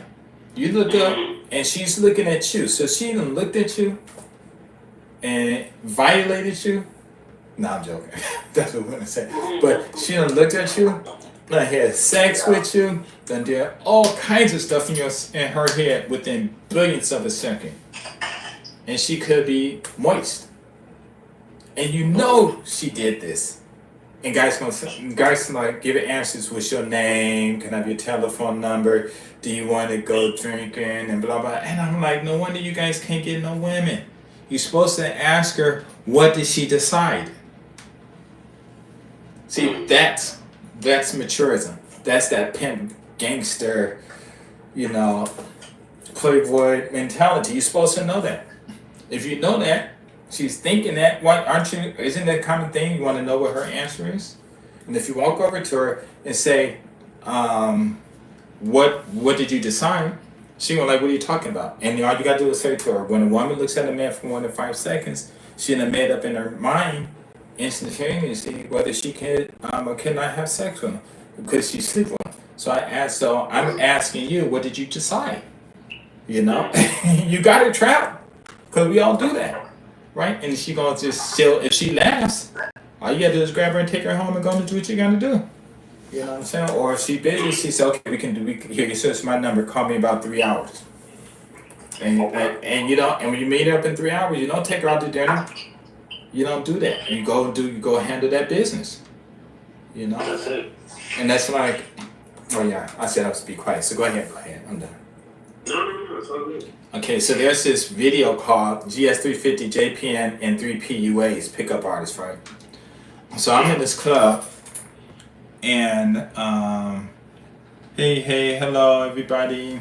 And so I'm in this club, and it was this French guy, and he's a pickup artist, and I'm walking around just talking to the girls and stuff. I was just like talking to the women, right? And he's spying on me, and so I went to these two.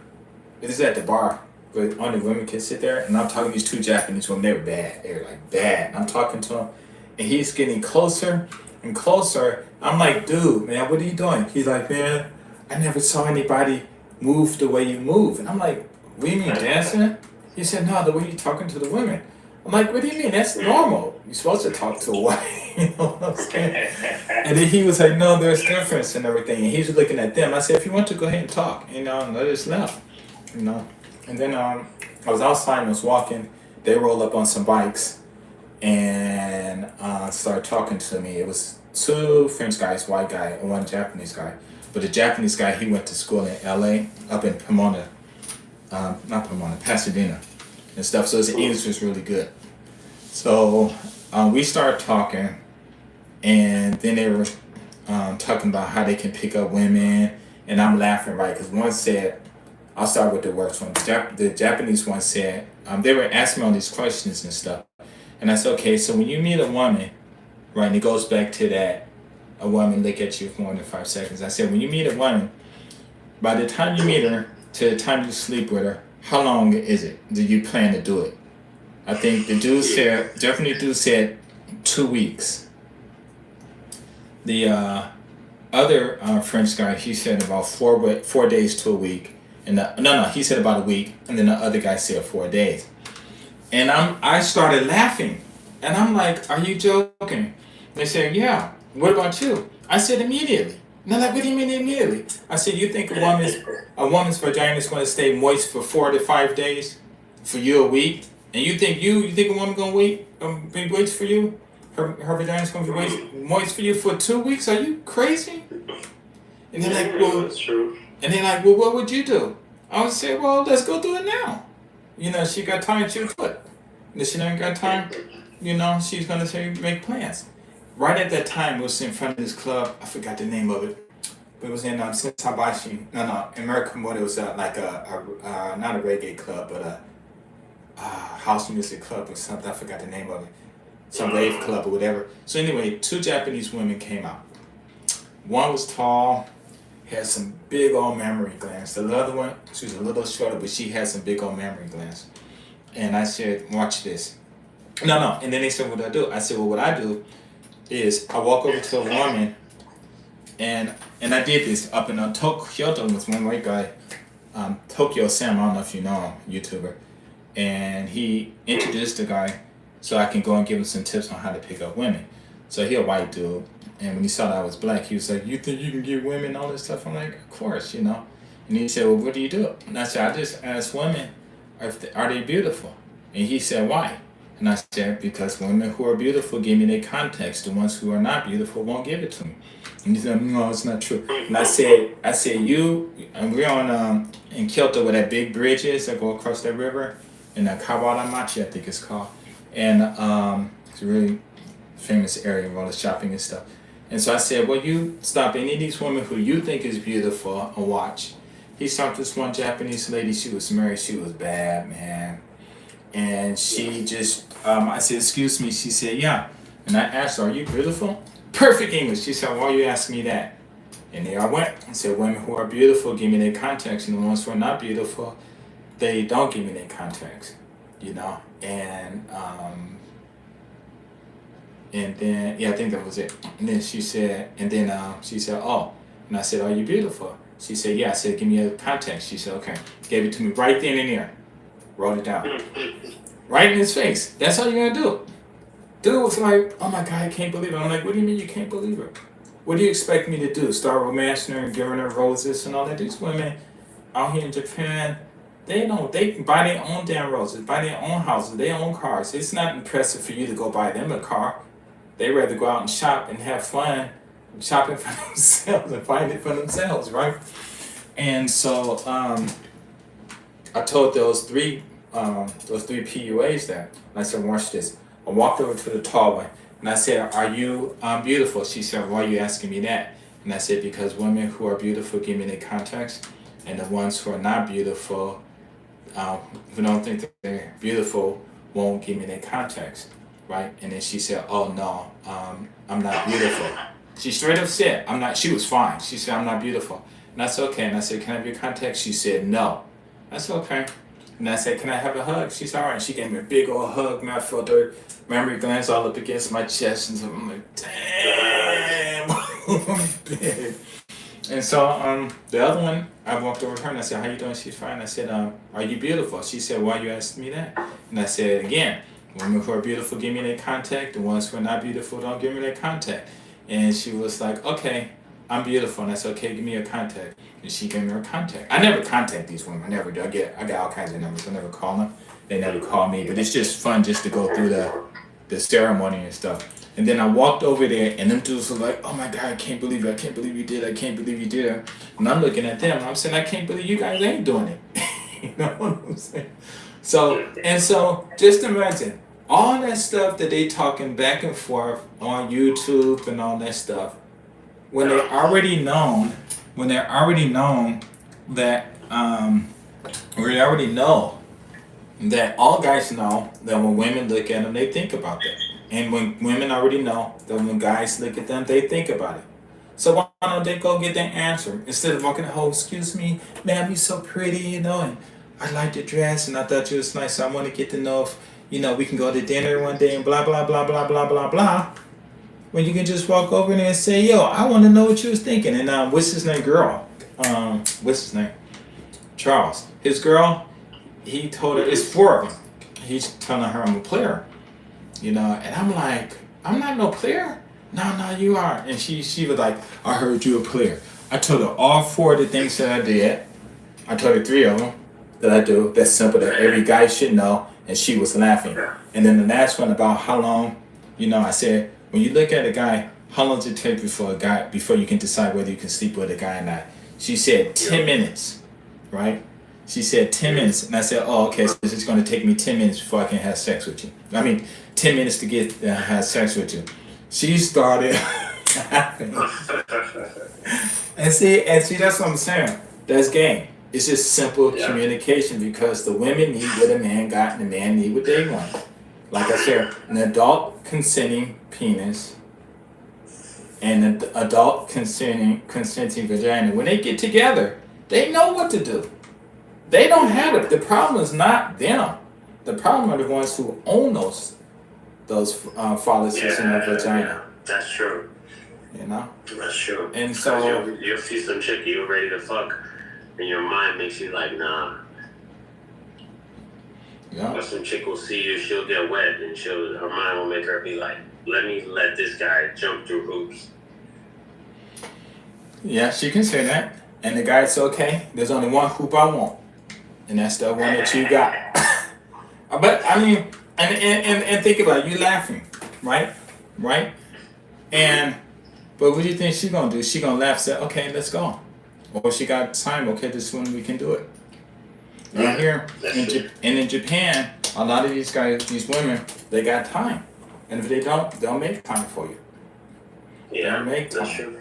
And so They'll schedule and everything. yeah, so if we already know this, and it's gonna work with the women in America, you know, on Clubhouse, you know Clubhouse, that app. It's one of the vicious apps on probably Apple Store. People don't, you know, no joke. And if I can go in there and shut up 50 people and then say, this is how you pick up a woman by asking her after you notice she's been looking at you, what did she decide? And she'll say yes or no. And more than likely, she's going to say yes. And then you going to ask her to go out to dinner. But she's sitting there, she's standing in front of you all moist. Come on, dude. She's moist right now. You know, ain't no telling how much moist she is. And she ready. And you talking about let's go eat first. Come on. That's true. But like, I mean, don't get me wrong. When you talk about dating, fucking chicks, or having sex, whatever, your shit's on point, man. Can't even lie. That's it. It's so simple. It's Like, so simple. I feel like some people, it's about their objective, and people have different objectives. I think people need to be true to themselves. That's very important. I talk to a lot of people, and I've been through a lot. Like, I've been through a lot, mentally, emotionally, whatever. And I think to myself, what are you really looking for? So you gotta be true to yourself to really find what you want. Cause like, you might be at this, I mean, I think every man is always at the, like, have sex stage. But some people, they're more serious or something more, or whatever. So I think, like, you gotta be true to yourself and figure out what you want so you get the proper outcome or the proper solution to your, whatever your problem or whatever it is. So, like, a lot of what you said was on point. Like, one thing is like the mom, right? The mom rules the house. 100% agree. But I also agree that's the reason the world is the way it is. So how do you see the world today? It's the outcome of women, because I believe women, the way that they set up the world today, women tell their sons how to live, basically. They tell themselves how to live through life. Back in the day, a long time ago, the father would have that job because jobs didn't exist. But once the jobs existed, it was the mom's job or duty to take care of the kids. So the woman controlled the kids, which is why they have so much power today, which is why the laws are the way they are today, which is why they control what they control today. But they didn't do it back then. Because back then, force, physical strength had more value.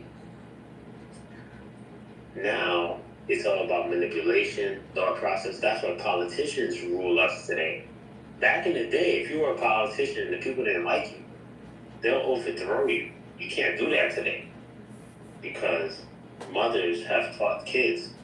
So now kids, if a politician wants to manipulate you to the point where your whole country is about to go bankrupt, there's nothing you could do because all you could think is, how can I manipulate him back? And it's like, it don't work. It doesn't really work. Like, he doesn't really care what you have to say. And it became a situation where it's horrible politician versus worse politician, and you have to figure out who to choose. So it's like, but that's because it's not like before where your dad would teach you, fuck that motherfucker up. You know what I'm saying? Like, your dad would teach you, like, yo, use physical strength against pressers and stuff like that. That's how I see it. So, but yeah, so they're gonna rule you. They're gonna really have, and you have to figure out. Like, men have to figure out what women want. All these things. Me, I think most people need to kind of be like, as a man, you have to be a leader. So you have to decide what you want. You have to figure yourself out. And I'm not saying don't have sex while you do it. Some people will, but I don't say that. I say it like figure, but have that as your main goal, as to figure out what you want to do, what kind of woman you want in your life, and how you want to lead. Because, yes, there's a hierarchy in the house. The children, then the mother. So the mother ruled the children. So she's going to teach your kid everything. So you need to learn how to discern. You need to learn how to decide what's good or bad, and what woman is good for the lifestyle you want and the children you want to raise. And what kind of woman won't give you that. Now, as a man, I believe when you discern whether the woman is a good wife or not, you need to decide, okay, is she good for sex? Do I want sex? Do I want fun? Because fun is different than sex. Sex is fun. But fun is not always sex. You could know a girl and have fun with her going out, you know, doing things, partying, drinking. You could have like, I've had many female friends who I don't find attractive, but we go out and I bag girls with them. So you could have girls like that. So it's like, you got to discern. You got to be able to decide and figure out what kind of woman you're chilling with, what she's good for, and how she satisfies you and your goals. Guys don't really think like that a lot. And what I figured out with all my years is that women think about that shit a lot. Because women will look at a man, she'll be like, that motherfucker he's not attractive, but I would love to hang out with him. He's not attractive, but I would love him to buy me food. He's not attractive, but I would like him to fucking take care, like protect me. Or he is attractive, I want to fuck him, etc. So women categorize us very well. We do not categorize women very well. We'll be like, oh, she's fat, I don't want to know her. And yeah, I understand the thought, but it's like, maybe she'll help you get girls. Maybe, I mean, it's all up to you to decide. If she's fat, she can't get, you think, oh, she's worthless. Okay, that makes sense. But the biggest problem men have is when a woman is pretty. Because men are visual. So as soon as we see a pretty woman, we automatically feel like we're in love. And then now, the guy sees a pretty woman, and it's like, I don't know, like, he doesn't know how to categorize her besides, like, priority. And it's like, now you fucked up. Because you have other goals. She doesn't help your goals. She's actually detrimental. So she's gonna just, like, destroy your goals. And you're just like, she's pretty, I love her, she's priority, she's number one. And that's how a lot of motherfuckers fail. So, yeah. So I feel like, yeah, women, they raised us. They told us how to be, how to get girls, all that stuff, but they can't teach you how to be a man. And I feel like the system itself built itself in a way to teach us not teach us, but to have our fathers occupied. So they can't teach men how to be men, because when politicians talk shit, we would just fuck them up and go to war. But now we're in a manipulation game. We try to figure out how to outsmart them and stuff like that, and that doesn't really work because they have billions of dollars behind them, and the system that they've used have trillions, billions, and trillions of dollars behind them, and we're just measly normal people with too much work and stress trying to figure out how to fight them. That's my opinion on that. Okay, so if a man is at home teaching children, because when you said that the women are at home and the men are not teaching, so you think that the men should stay home and raise the kids and the women go to work? No. So because, to raise a man, you have to first, what's your definition of a man? Don't answer it. But I ask a lot of people, don't answer it. Okay, we can talk about that in private. Just leave it open for everyone who's listening to answer it.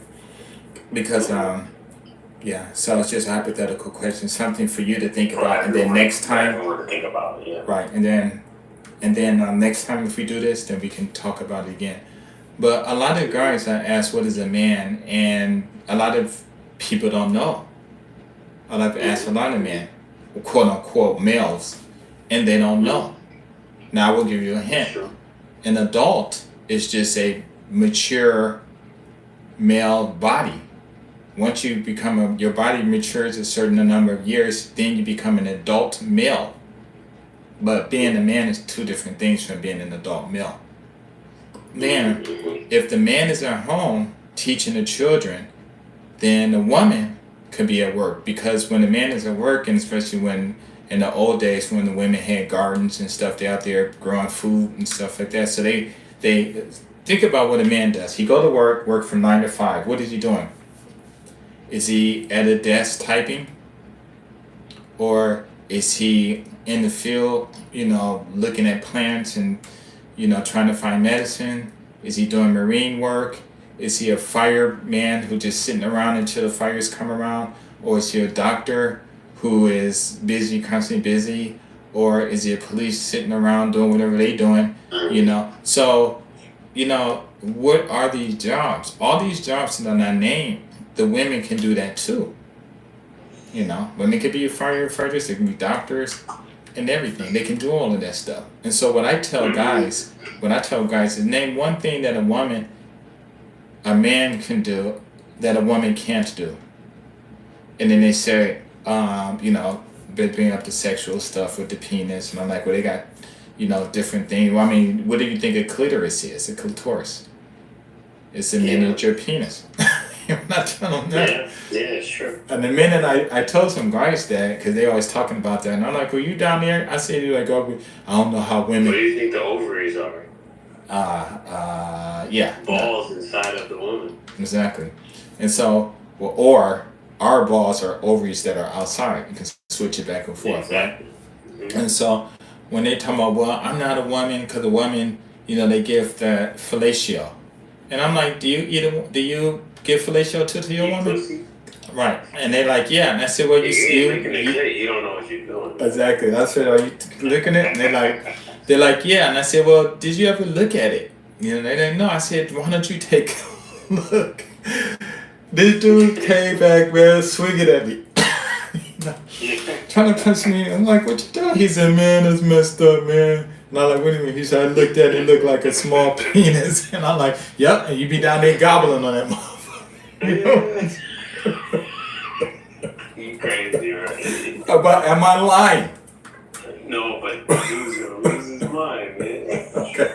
And I'm telling you, I don't say this. It's been decades since I've said this. But I only say this to guys when they just going too far and they think they know what they're talking about and stuff. And they get so upset. And they said, man, what am I supposed to do now? I said, well, I mean, if you don't like, kissing on the miniature penis, and I guess you just gotta, get us down the breast, this is in the lips, and that's it. and then, and then you just have to think. I never go and ask them this, right? But you just have to think. Once they understand that, do they continue to do that? You know what I'm saying? Do they or when you're doing a 6'9" for y'all, she's sucking the big one, you sucking the little. And so the guys don't think about this stuff, right? And then again, if a man is staying home raising a kid, a man can stay home and raise a kid. I've done that. I went to the military, got home, kids come home from school. I'm washing clothes, cleaning the house, cooking dinner because the wife couldn't cook for crap. You know what I'm saying? And I didn't get upset. I tell the kids what to do, but I led by example by peace. She did what she did. I'm like, no, don't. And when I'm in the house, don't yell at the kids. Just talk normal. And my kids turned out to be great, but But the whole thing is guys are talking. What they do, when guys talk about women, they talk about the negative things about a woman. But when they talk about the men, they talk about the positive side of women. Of men. But why don't men talk about the negative and the positive of both sexes? Because when you think about the positive and the negative parts of the both sexes, basically the only difference that they have is that women can produce the babies and the men can't. And that's it. And if you love the woman that you want and you have your sperm, which is going to be your baby, then you're supposed to take care of her so that she can raise your baby to the beast that she can. But she's supposed to take care of you. And you both taking care of each other, because it's not a one person. Raising the family is never a one person job, because you got to buy food. Who's bringing that food for you? You got to go to the store, and people rigging the cashiers, the people out there packaging it and shipping it from all over the world, taking care of you. So we're all working the same thing. So when it comes down to the argument that's going on today, which I think is just for entertainment and stuff, but a lot of stuff is serious. The fact of the matter is, a lot of these guys say that their father didn't teach them how to be a man, but when you look at your father, was he a man in the house? And most guys say no. And it's this one guy, he said this one certain friend on this one YouTube said that women aren't BI, the B word, right? And I'm like, why would you even bring it up to me? And I said, well, you don't think so? He said, no, I don't think they are. I said, well, go home and ask your daddy. He started laughing because he thought about his mama and all the stuff that she put him through. But to me, the B word just means a woman who gonna do what she want to do and don't care what the man say. Because a woman has the right to not listen to some man and do what she want, because we all have that freedom. We are all given that freedom. Even God give us that freedom. He might say women should submit, but what does the word submit mean? You look in the dictionary, it just means to agree. So now you got a whole bunch of different words, and now you're going to fight over which one. Well, the woman say a woman should. The Bible says a woman should submit. It didn't say have to, but I think it says should. Okay? I think it says should. Okay? And submit. So you think a woman's just going to sit around a man and just yes. Okay, I agree. No. It's not going to. She should also submit to a man, a real man. No, you're right. But a woman will submit to a real man because because a woman searches for a man. Because a woman and a man, they know what to do. A woman and a man do not have problems when they get together. They don't have a problem. It's when a woman meets a guy who's not a man. He might be an adult male, but being an adult male and being a man are two different things. That's why I asked, do you know what the definition, what a mature man is? And a guy that meets a mature woman and and an immature man they're going to clash. And then that mature man meets an adult female, they're going to clash because they don't know what to do. When you're walking on the street, and if you're a man, a mature man, okay, and a woman, not the immature ones, but the mature ones. When they walk down the street and they see each other, they'll click. He just walk over and say, "Hey, let's get married," or she walk over and say, "Hey, to get married." They won't have any arguments. She'll do what she's supposed to do. He gonna know what she's gonna do. He's gonna do what he's supposed to do. She's gonna do what she's gonna do what she's supposed to do. He's gonna do what he's supposed to do because they're gonna act in tandem. There's really nothing to talk about in those kind of marriages. That's why here in Japan, when they say the men and the women don't really talk that much, is because she knows what to do to make her efforts make the house better, and he knows what to do, and they really don't have to talk. And if they want to have sex, you just run over and grab her and do it. And she wants sex, you run over and grab him and get it. You know, and that's how it should be. Now you can talk, and it's okay. But what would you rather do when you're talking? What are you talking about? Anything, or would you rather just be with your wife, do whatever y'all doing? You finish, you relaxing, trying to get your energy back. You just hugging each other and little chit chat, and then you ready to go again. You go round 2, 3, 4, 5, 6 rounds. And that just depends on how well you eat. You know what I'm saying? So what these guys are talking about is they're talking about adult females and adult males getting together. But there's another step, that maturism. And so that's what it is. But like I said, all this argument they're doing, okay, I can understand things go on. But if all the men in the world knew that when a woman looks at them for more than 5 seconds, she done decided whether or not she can have sex with them or not, and they understand that all they got to do is walk over there and ask her what did she decide, and we all know that whether she said yes or no doesn't matter because she's still wet and she still thought about it, okay? Because she's going to think about it. She's going to actually in her mind think about doing it. And she might make it where she'll feel good about it, and she might make it where she won't feel good about it. But the fact is that she will be aroused. And then she'll go up and say yes or no. And if she say no, okay. But why get upset when you got all these other women passing you by and all of them looking at you? When you're walking by a group of one girl, let's say like you're walking down the street, a group of 5 girls, they all looking at you and start laughing. Some ignorant guys walk over, "What are you laughing? Huh? What, you making fun of me?" No. A guy that understands that, what do all 5 of y'all think? And they say, did you, I know when the women look at a guy for more than 5 seconds that they done decided whether or not they could sleep with me. So y'all looking at me, so what did you decide? And if 4 of them say, yeah, we decided we could, and the other one say no, then grab the phone and go. That's it. It's just that simple. Now, but the whole thing is, now you got another problem. Hey, what's up, people? Welcome. If you have any questions, go ahead and ask. If you want to join live, download Line, follow me, GS350JPN, and I can invite you to the room so you can actually chat if you want. And so, but when you get into a room with a woman, and then you go through that physical activity, well, now that's a whole new thing. You know what I'm saying? Because can you please a woman? And can you tell a woman how to please you? And can that woman please you? And can that woman tell you how to please her? Because it's a communication. That's true. That's true. So that's a whole different story. Now getting to the kids already know what's good and bad. How many kids do you see that's 3, 4 years old, brother and sister, and they're in the bed humping? We know that goes on. The parents watching the kids watching the parents, hearing them, they know what's going on. That's stupid. 4 or 5 years old. One of my friends, he had a son and daughter, like almost a year apart, and he walked in the room, and the son was on his daughter humping. He spanked him. I said, don't spank them. They doing what y'all doing. Just separate them and tell them what's going on. But kids already know good and evil.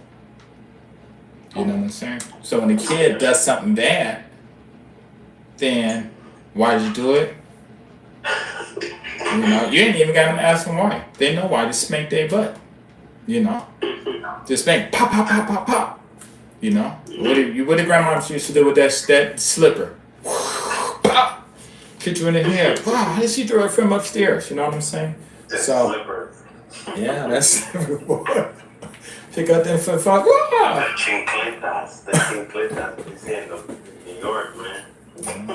So the whole thing is all this stuff they talking. It's okay because it's entertainment. People making money. I'm not even going on it. I think it's kind of dangerous.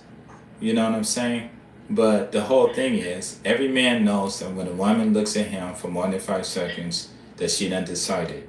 And all he has to do is go over there and ask her, what did she decide? And I tell guys, whenever you talk to a woman, it's not you have to speak. That's a given. It's okay. But it's not what's the first thing that come out of your mouth that matters. It's the next thing that come after your mouth if she replies. Then what you gonna say? Because there's so many things to say.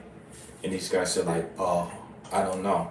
And I'm saying like, well, you know, if you don't know, then you might as well just stop thinking about getting with these girls as much as you can and work on some project and make a millionaire or make yourself to the type of woman, I mean not too much of a woman, but you type of a man where women going to come over and just say, hey, I like the way you are. I want to work with you. I want to submit with you, whatever words they want to say. And they'll come and say, hey, I want to take care of you, basically. And she stays home and take care of you. And I've had women come up and say that to me. I want to take care of you. I'm like, whoa. You know, one woman up in Malibu, rich, Asian woman. Well, I'm just in class. She come on to me. You know, like I said before. And she was like, we only hanging out a little bit, you know. And she was like, my dad said, if you marry me, he'll pay for your college education, any business you want.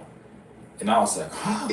And I'm like, I ain't even that much. We hang out and stuff, but I touched her one time, never kissed her, no sex, never tried. No interest, zero interest. And she was beautiful and a virgin. And I joined the military. And I heard she was calling up to 2 years after I was gone. But I mean, the whole thing is you have to respect other people. She just came in and she was just dominant. This is what I want. And I respected her that. But she didn't ask me. But if women control everything, you should. Dominant woman, isn't that a good thing? Okay, then we go back to the thing. Then if that's true, then why guys always say men should be dominant in the house when a woman can be dominated? So a man should be dominant. But you saying, no, I think what you said was, since her father had all that money, he's going to pay for my education, any business I want, he was going to put it down. So basically, she came and offered me the world. Okay? And all I had to do was submit, which means to agree. If you look in the dictionary, one of the synonyms just means to agree. And I said, okay, I'll marry you. But I didn't submit. I said, why? For what? I wasn't interested. Some people want to. The woman. My question is: do you think the woman or the man should be dominant? But both of them are dominant. We are all weak. We all cry. We all have our failures. None of us are nowhere near perfect. Just imagine if you would have been in school, and let's say you would have studied a little harder. You would have taken an extra 1 minute to study. Do you think me and you be talking right now? Yeah. If you just change one little thing, your future changes dramatically. Mm-hmm. The only reason you talking is because of your failures. Your failures. Yeah, we all fail. It's not a bad thing. Okay, let's say if you did everything perfectly, do you think we've been talking right now? No. So why are we here? Because we didn't do everything perfectly. And so it's our failures that lead us to where we're supposed to. Because if we would have listened to the teachers, our mamas, we would have went to school. We listened to the teachers. We would have learned. We would have listened to this person, this person. Because everybody's telling us what to do better.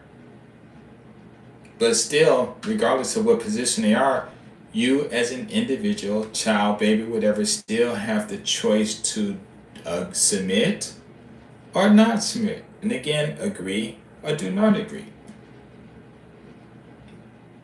So, it goes back, who's the boss? Well, the boss of you is yourself. The boss of the woman is herself. Everything else is a negotiation.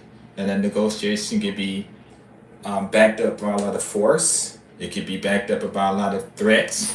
It could be backed up with all kinds of stuff. But still, regardless, the woman has the choice to say no. The man has the choice to say no. And that's it. And guys don't understand it. They think that every woman in the world is supposed to be with them. But if all the women's supposed to be with them, that one person, then what all the other men gonna do? You think they just gonna let you have 1.3 billion women? They gonna come after you. And the whole thing too is stupid. Why would you want a woman submitting to you when the woman is not a threat to you? It's the men. If anything, I want all the men to submit to me. You know what I'm saying? Well, that's how you get money. Yeah, if you have all the men submit to you and agree with you, I'm saying, and you're gonna be the boss, and then you tell them to go out there and make that money, you That's know? how you make money. Exactly. That's how you make real money. Exactly. You got to be the boss, because you got people that Get will. men to submit. That's how you make money, man. No joke. Yeah, I mean, if anybody can submit, you can, but yeah, the men can get out there and do that too, you know. And so I've literally had guys on here tell me that they wanted me to be their leaders, and I said, and on here, when they actually said that, groups of guys, I said, I don't need to be your leader because I'm messing up. Okay, I'm telling you, this is what you need to do. And if you do 1, 2, 3, then you're going to be good. You won't need me. You know, you can do it. But you gotta give people what they want sometimes. Sure, but if I'm not ready, or if I don't think they're ready, okay. Let's say like me, you, what's his name, right? All four of us talking. I want to be your leader. Okay, do I have a plan that all of us can do right now? I mean, I do have a plan that we can do, but I mean, it's just like small stuff. But I mean, a real plan. I respect that. Yeah. Do I really have a real plan? No. Do I know how to get out there and get that money? No. Now I can get you guys to do it, but if I get you guys to do it, you guys out there to work in, I'm not being a leader. But that's what I am. At the same time, I'm being an influencer to get you guys to go out there and do it, because that's what a leader is: influence people. What does a leader do? You tell somebody to do something. You boss around. But if you look in the dictionary for the word boss, I'm sure influence is definitely going to be a synonym for bossing around. You know? Yeah. You know, so. I can respect that. Yeah, so I mean, you know, look up. That's why I tell people you need to look up. I tell guys y'all need to look up these synonyms, so you can use the correct words to convince people, to convince them to decide for themselves whether they want to say, I will submit to you, or I will work with you. But it's the same thing. So when a lot of people ask me what it is, I tell them, I'm right now, I'm goofing off. One dude wanted to send me $3,000 from Canada for my business. I said, no, I'm mismanaging my money. I said, just go to school. He said, I don't like to go to school. He's up in Canada. I said, Canada, school is free. You take that money, you go to school. I told him how to study. That dude called me back like 4 or 5 years later saying he was a millionaire selling coffee around the world. And he was one of those 5% guys or whatever. And he thanked me. And he called back saying he was a millionaire. I was like, wow. Man, I didn't ask him for no money. He didn't agree to no money. And that was the last time I saw him. But we used to always talk on YouTube or maybe on one of these Skype or something. That was dope, though. And I've done that to a lot of people. One dude, he watched my videos, said had he not watched my videos when he did, he would have been dead. And he was in junior high school. By the time he called me, he was working in a blue collar corporation, making $30,000 bonuses every month. You know, bonuses every month. So that's what I do. I don't want to be your leader because I'd rather be out here. Strong. Because I want to be out here making this money and be partying with these women. You know what? That's strong. I respect that because a lot of people want to be leaders. I won't lie. I'm a leader type nigga. I want to lead, but I respect people who don't want to leave because it's an uphill battle for people like me. Like, I just have the spirit for it. It's not that I think I'm better than people. I'm just like you. I have so many people in my life, and I'm like, I try to tell them how to make it, and they're like, nah, man. And when if they're doing bad and I lift them up, then they want to tell me how shit is done. But at the end of the day, it's like, I just really want to help people move forward. And I get a lot of pleasure out of that. I get a lot of happiness. Like, people who talk like, oh, you're being selfish. Like, bro, you want a person who's selfish by stealing from you and taking your shit? Or you want a person who's selfish because they feel happy helping you? Like, you gotta choose. You can't be like, I want this person to be miserable helping me, and he just keeps fucking helping me.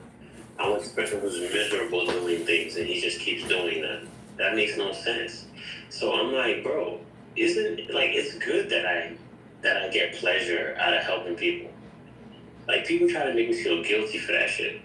Like, oh, you're bad because you like to help people, and because you like it, you're bad because you're getting pleasure out of it, so it's not really helping. No, it's still fucking helping. Because there's a lot of people who like to screw your life over, and they're happy doing that. There's a lot of people who want to destroy your life, and they're happy doing that. I've met tons of people like that.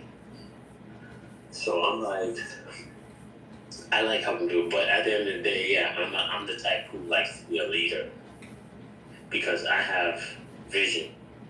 That's my thing. I have vision. Like, I have plans, and I can see years and years ahead. And to be honest, my friends call me like Future, not Future the rapper, but they call me Future because they're like, yo, bro, you're always telling us about shit that happens in the future. But I'm like, it's just because I have foresight. I have very good skills when it comes to seeing what something is happening now will do in the future.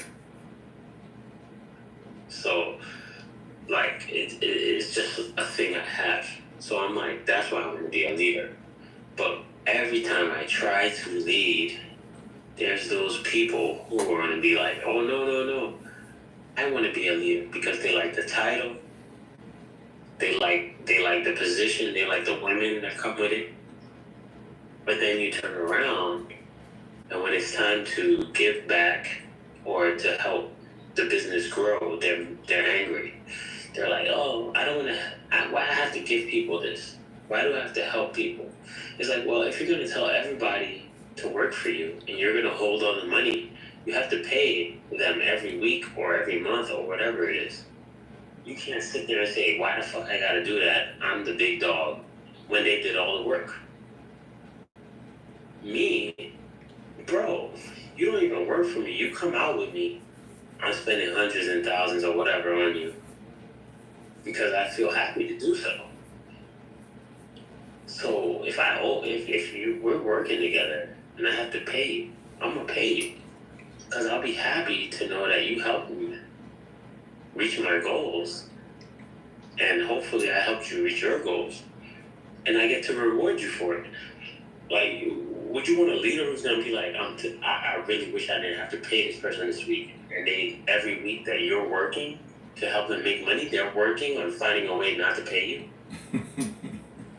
You see what I'm saying? Like, would you want a leader like that? Like, he's working on the way. So, like, I tell people, like, you need to assess what kind of person you want. Because I have so many people try to mess up my plans because they're like, they should be a leader. But then you turn around, they're like, why do I have to pay this person? Why do I have to help this person? And I'm like, well, you're sitting there trying to discover how to undermine your workers, to undermine the people around you that's helping you get where you're going. And it's going to lead me to another story, but I remember I was in high school. In elementary school, I wasn't so popular. I was kind of like bullied a lot. So growing up, I was bullied a lot. So in elementary school, I was bullied, and don't get me wrong, I fucked up almost every bully I had. So don't get me wrong, but I was bullied in elementary school, and then I got to high school, and I was super popular because everybody had to restart. Everybody had to restart and rebuild their popularity, and I already knew how it was to be bullied, and I already beat up like almost all of my bullies, so I didn't even care. And I went to high school with a sense of self, and I became ridiculously popular because while everybody was trying to discover who they were, I already knew. So they all started clinging to me like, this guy knows what he wants to do. And I took this guy under my wing. He was a kind of nerdy guy, kind of guy you would bully and take his lunch money. And I took him under my wing because we went to school together before, when I used to get bullied. So I was like, I got you. Nobody's gonna. I was in the football team and shit, and I you know, my muscles came in and everything, and I got my growth spurt. So I was like 6 feet almost. I was already like, you know, muscular and stuff. So I was like, nobody's gonna fuck with you. I protected this guy for years, made him popular, everything. He turned around and backstabbed me. And I was like, damn.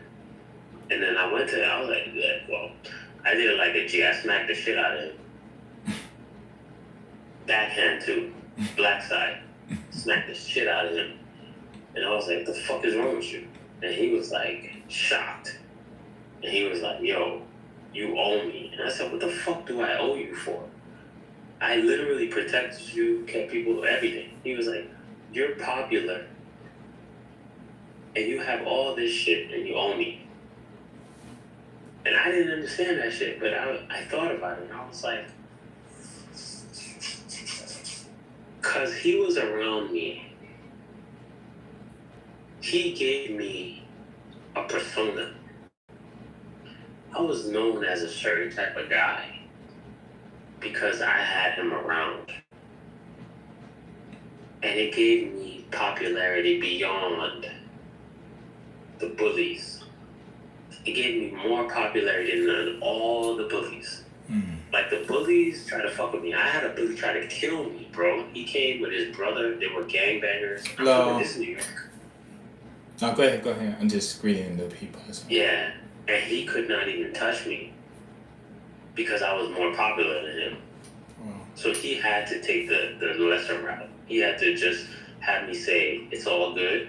I had to be like, yo, it's all good. You got this. And then he backed off. He was like, all right, I just needed niggas to know that you agree with me on this. So now I can back off because I held so much power. If I didn't agree with him on that shit, he couldn't really move forward. You know what I'm saying? So, but I only had that power because I had that nigga around. And even though I did spend most of my time protecting him, I spent most of my time giving him popularity. And him being around me helped him. I actually did owe him. Yeah. Because him being there gave me a different status. It gave me a different popularity. It gave me different people. And the people that won't like that bully, and the people that won't like the other popular guys, they like me, and the people that like the popular guys. So I outrank all of them. Right. And people don't really understand stuff like that. So as a leader, you have to understand stuff like that. And that's what made me realize shit like that. That moment when he was like, you owe me. And I was like, what the fuck do I owe you for? I fight niggas for you. Like, I do all this shit. Like, what do I owe you? And it took me months and months of thinking. And I'm like, what the fuck do I owe this guy for? How could he say that shit to me?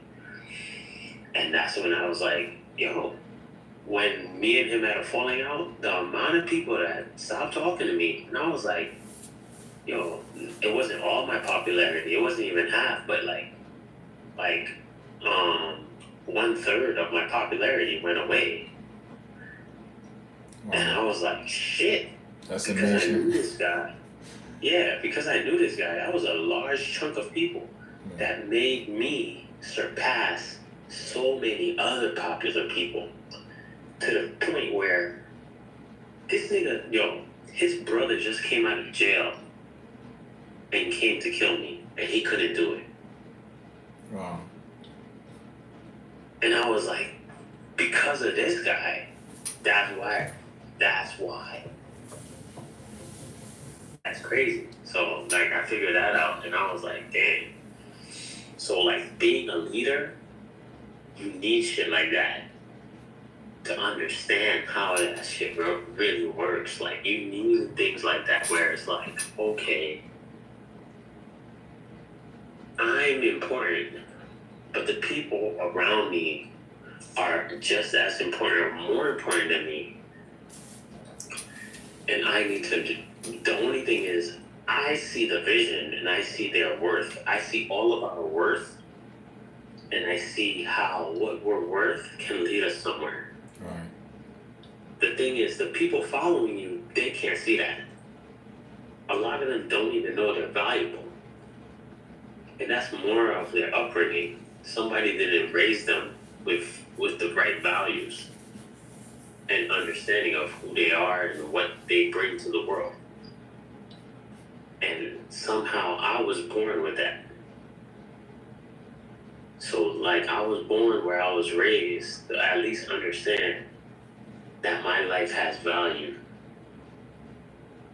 and that every life has value, and I can bring the value out. I'm telling you, every girlfriend I had, I upgraded.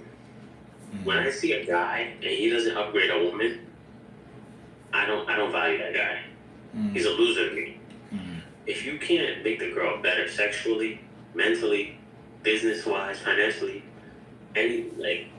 bro, what are you doing? You're wasting people's time. You're a waste of time. You're selfish and you're a waste of time. Every single girl I've been with, when I break up with them, because I'm never broken up with. But when I break up with them, they either are with a guy that they have to help run a business, start their own business, or the head of a department. The first girl I was with, she was a cheater and everything. When I broke up with her, she was still in college, but she had her eyes set on bigger goals. Now she's the head of the medical department. Wow. The second girl I was with, she was a stewardess. She didn't have no fucking goals but being a stewardess. She wasn't even good with her dad. Her dad and her, they didn't even talk. They didn't even like each other really, but they didn't talk. I got with her. She didn't even know what the problem with her dad was. I solved it. Christmas came, I bought him a watch. A nice fucking watch. This guy lost his shit. He was like, what? I bought her mom a nice purse. I bought her dad a nice watch. I bought her sister a nice clutch. I bought her other sister an iPad when iPads just came out, like the first one. All that stuff. Her sister was complaining, talking shit. Her sister was like, oh, my friend got an iPad. She thinks she's cool. She's such a loser. I was like, I know that attitude. She wants an iPad. Bought her one. Wow. When I was done, that whole family upgraded. Wow. I bought them everything that they wanted, that they needed, because I am attentive. Right. I can see what people want and need, and I can provide it so that they can get over that hump and move forward. Her fucking dad was so ecstatic, because for a man, a watch is such a big status. Yeah. Symbol. Yes. I bought him that watch. He was showing it off to all his friends. She was like, yo, he does that shit. Shows it off to all his friends. This guy never threw a birthday party for her. Barely talks to her. And she was religious. He's like Buddhist or whatever. And I don't mind either religion. I don't care. He started reading the Bible just to understand her. she's Christian or whatever. She was Christian. So he started reading the Bible just to understand her. Wow. She was like crying, bro. Mm. This guy, for the first time in his life, while I was her boyfriend, threw a birthday party for her. Wow. For the first time in her life. And he invited me to fly to Singapore. Wow. And that was the first time I went to Japan. Wow. On my way to Singapore. And that's why I live here today. Wow. And you see, and just like that guy I smacked, you see how I did all that for her family and her friends? She's the reason I'm here today. Wow. So I gotta respect her for that too. Yes. You see what I'm saying? Like, people don't really put these things together. That's why they're not leaders. But they get mad when they see a person who can't put it together and understand those things. There's a lot of hardship, a lot of shit you gotta go through to understand that. That's what makes you a leader. But people want to fight you, tell you you can't lead, stuff like that. But it's like, bro, you don't understand these intricate parts. Like, I could see a person in my life, and you might think, I don't think shit about you. And I'm like, this guy is essential. Wait 1 second. Whoever's watching, make some comments or anything if you want to join in. Download the line called app. Follow me. Let me know you follow me, then I can add you in the room so you can comment live. Thank you. Go ahead. I'm sorry. Yeah. So that's what I'm saying. That's what makes you a leader. Like, and some people, they have their own skills and their own things and their own lifestyle. And I respect them when they understand where they fit. I dropped something. I had to pick it up. Sorry. No problem. Yeah, but I respect when they understand where they fit in. Because as a leader, it's very hard for a person like me to tell a person who's and don't get me wrong, as a leader, you also have to know when you need to follow. My family is full of leaders. My cousin is rich. My brother is rich. They all have tons of money. When I'm like, yo, I need to go to New York and make money, and I'm working with them. Bye, Gastro. Thank you for watching. Take care. Thank you. Peace. Enjoy. Okay. Yeah, but when I like talk to them, and like I'm like, okay, I'm more a creative person. I'm like a Kanye West. I'm very creative. So when it comes to finances, my family are more like Jay-Z. So when it's time for me to make money, I usually go to my family and we do business together and I make money. I don't go to them and then be like, niggas, y'all don't know what the fuck y'all talking about. I'm the lead, let me get ahead of y'all because it's popular and I want bitches to like me. I take the back seat and they be like, do this, motherfucker. I'd be like, alright. Because I don't know what the fuck I'm doing. As simple as that. Like, yo, I don't know what I'm doing. I'm going to sit back. You're going to tell me what to do. I'm going to do it. And then I turn around and I make 50 G's, 40 G's, 30 G's in like a week, a month, or whatever. And I do whatever I got to do. But it's like other people, you'd be like, do this shit. And they'd be like, nah, man, I have a better idea. It's like, if you did have a better idea, you would have done it already. You wouldn't have come to me, would you? You know what I'm saying? Yeah. Like, if you knew how to do it, I'd come to you about it. Exactly. But the shit is switched around. Stop telling me what the fuck you know. Because what I do know is you don't got money right now. And you came to me asking for it. So do what the fuck I'm telling you. You know what I'm saying? Yeah. So that's the whole thing. Like, I take the back seat. That's what a good leader can do. Because a good leader has to take the back seat so he can lead his people. You're not the leader of everybody all the time. You're the leader of your people. And sometimes you gotta take a back seat to another motherfucker so you can have the resources to help the people you're leading. It's a very intricate game. So I'm just saying because, you know, when you're like, I'm not prepared, I don't want to do it, maybe that's not your calling. It's not a calling for everybody. Trust me, this shit is stressful, man. I'm barely, like, I lead some people, but it's very fucking difficult. People don't want to be led. They don't want to hear that shit. You gotta talk to them a certain way. But then if you talk to them the way they want to be talked to, you're gonna lead them in the wrong direction. There's so much shit to it. So it's like, when people are like, yo, nah, I should lead, I'll be like, come on, man. You don't even know what the job entails. But I respect people who are like, I want to teach people, I want to do what people think leaders do, but I'm not here to lead them.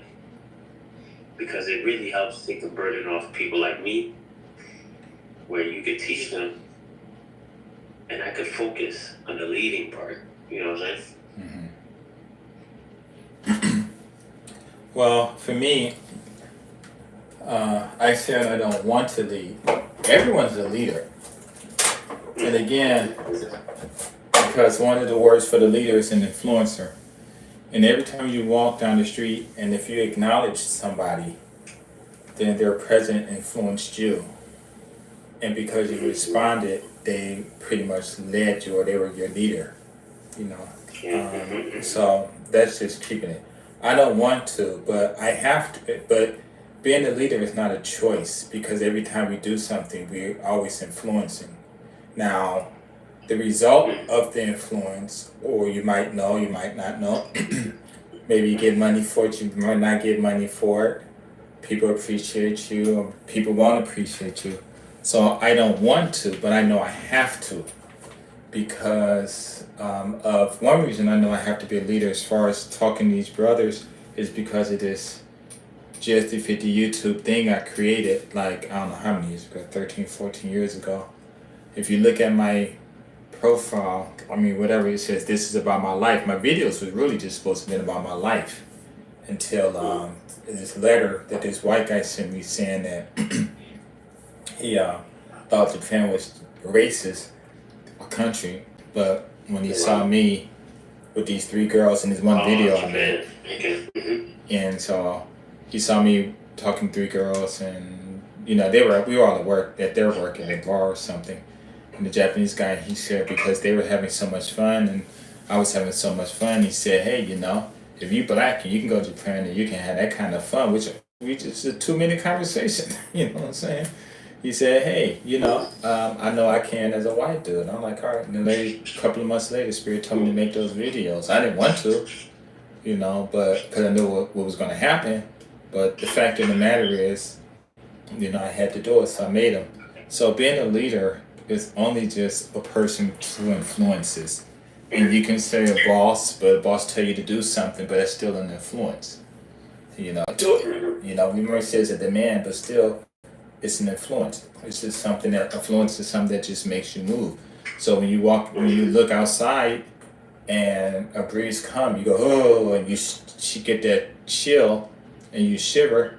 Well, now that wind influenced you, or that wind made you move, or that wind was your leader. So that's why I said it goes back to the vocabulary. And the reason I use the vocabulary a lot is because it makes things more clear, and it reduces a lot of contention between whoever I'm speaking to and things like that. So even though I don't want to, I have no choice. I can't just stop. You know. So I told you about that book, that math book I'm writing, right? I remember. So I was like, and then I get on Clubhouse, and I'm like, you know what, you guys, it's too much. You know, I'm like, forget it. You know? My kids are good, so fuck it. I ain't writing the book, you know, but I can't do that. You know, I have to finish it, you know. But it's really easy. So the whole thing is, it's just that a lot of people are not careful with the words, and they're using these words in this broad arena when it should be more specific, you know, or how did you say, definite? You know, it should be more definite, you know, and then people can understand. So when it comes about the leader in the house, well, let's use a synonym. When you're in the house, who has more influence, the father or the mother? Mm. Always going to be the mom. Because she's going to be there longer. The father works Mm-hmm. 9 to 5. He comes home by 6, eat dinner by 7 with the kids or finish, you Yeah, know. the mom rules over the children now. No, it's not that. It's not that. Just, it's like he comes home, and I said this to my grand aunt, and I said, when your father was home, he come home about 7, get up at 5, come home about 6, take a shower, whatever. By 6:30, whatever, y'all eating, you know, for 30 minutes, an hour, whatever. And then finish, the kids got to go upstairs and do their homework or whatever. You know what I'm saying? Before they go to bed, about 9 o'clock, they're in bed. So the father's home, and with the kids, he spend about an hour or two, you know. In the morning, you know, he got to get up and go. The kids got to get up and go. You know, how many minutes, you know. So, and that whole conversation, it was like during the week, the father would spend no more than 20 hours with the kids. That's not even a full day. You know, the weekend, he'll probably want to watch, he might spend time with the kids, but somebody want to watch sports. Maybe Sunday they go to church for a couple of hours. You know, the kids don't want to be with the dad during the weekends. They want to go out and play with their friends. Everybody go to church, come home, kids want to go out and play. The father might want to watch a football game. The mother might want to do what she do. And so I said, everyone's always talking about how the father is whatever, you know, but think about all the time he has with his children. The teachers are with them kids 8 hours, at least 8 hours, 5 days a week. That's 40 hours compared to his 20, twice the time. And then at the 20 hours that he's with them is not what you call quality time. It's just passing time, you know. And so, but the mother's there the whole time. Not only is she taking care of the kids, but she's taking care of her father. So who has the most influence on the house? Because if a woman leaves a man with his kids, you know, if a man leaves a woman with kids, she'll be okay. You know, and she'll have problems, but you know, they manage. But when a woman leaves the house and leave that man with his kids, that man fall apart. Because now it's so many things that he didn't know that he has to learn. And so then when you think about it, well, who's the leader? Well, it just depends on how you want to look at it.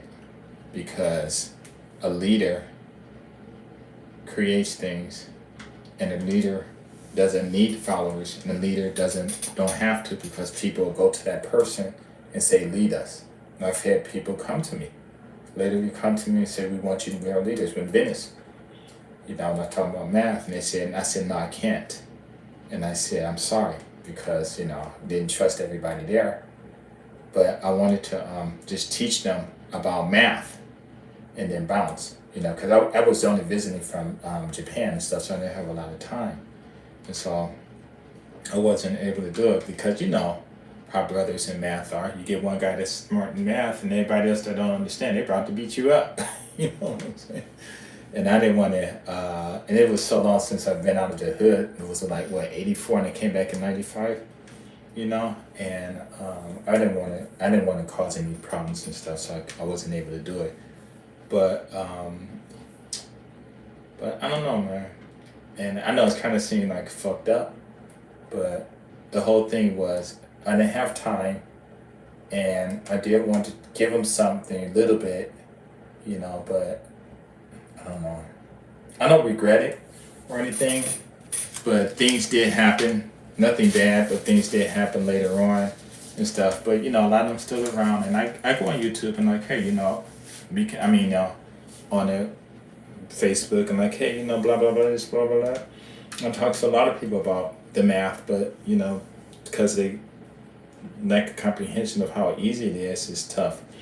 So, what I'm saying is, you know, your stories, everybody's a leader. You know, even the weakest person in the group is a leader. We all have influence. It just depends on the situation. You know, it really does. You know, and some people in some situations got the knowledge, and the leader is the one who really just got the knowledge for that instant. And after that, so no, I don't want to lead, but I have no choice. Especially, like I said, when I started this stuff, you know. But then when I go out and things and meet people, like when we all met up, you know, condolences to your friend. You know, I had a good time. You know, but I was thinking to myself, why do these guys want to hang out with me? You know, you guys are really nice and stuff, but you know, it's all cool. But I think maybe what you might want to do is really look at the synonyms of the words that you use, and then what's going to happen is that it'll give you more clarification of what you're talking about, because when you're talking about a woman's supposed to be submissive, there are so many. These guys, like, she's supposed to be on her hands and knees, you know, licking your feet and stuff like that. You know, or the man's supposed to be the dominant. But in the house, the man is not dominant, because you can't be dominant in a place where you're not really present. You know what I'm saying? So yes, there's a lot of things, but there is a medium, there is a cooperation where everyone can do things, you know, based on their skills and things like that. But some people don't. I think what it is a lot of people don't want to, or don't know how to find their medium, their peace, their medium. And then once you're at that peace, then you'll be able to adjust. And people don't want to, they rather force things instead of finding the medium and then adapt and then move out, and adapt and move out, like water. Be like water. Then it's the last thing I'm gonna say. What would you rather have, a glass half full or half empty? Which is better? How do they say that? Half full or half empty? What is that? How do they say that? Hello? Hello? What was it? A glass half full or half empty? I forgot how they say that. But the whole thing is, people always say, I'd rather it be half full or half empty. But they're both the same because they're at the same level. But it's not the water that's the big participant in it. It's having the glass. You know? And people are asking, I'm like, who cares about how much water it is? Yeah, the glass is what's important, because without the glass, you ain't gonna have anything. You know, people, I never thought about that. So that's really interesting. But anyway, it seems like he might be falling asleep, or he's busy, or I can't hear him. So I got to get up in a few hours. So it was nice. Peace, everybody. Enjoy. Thank you.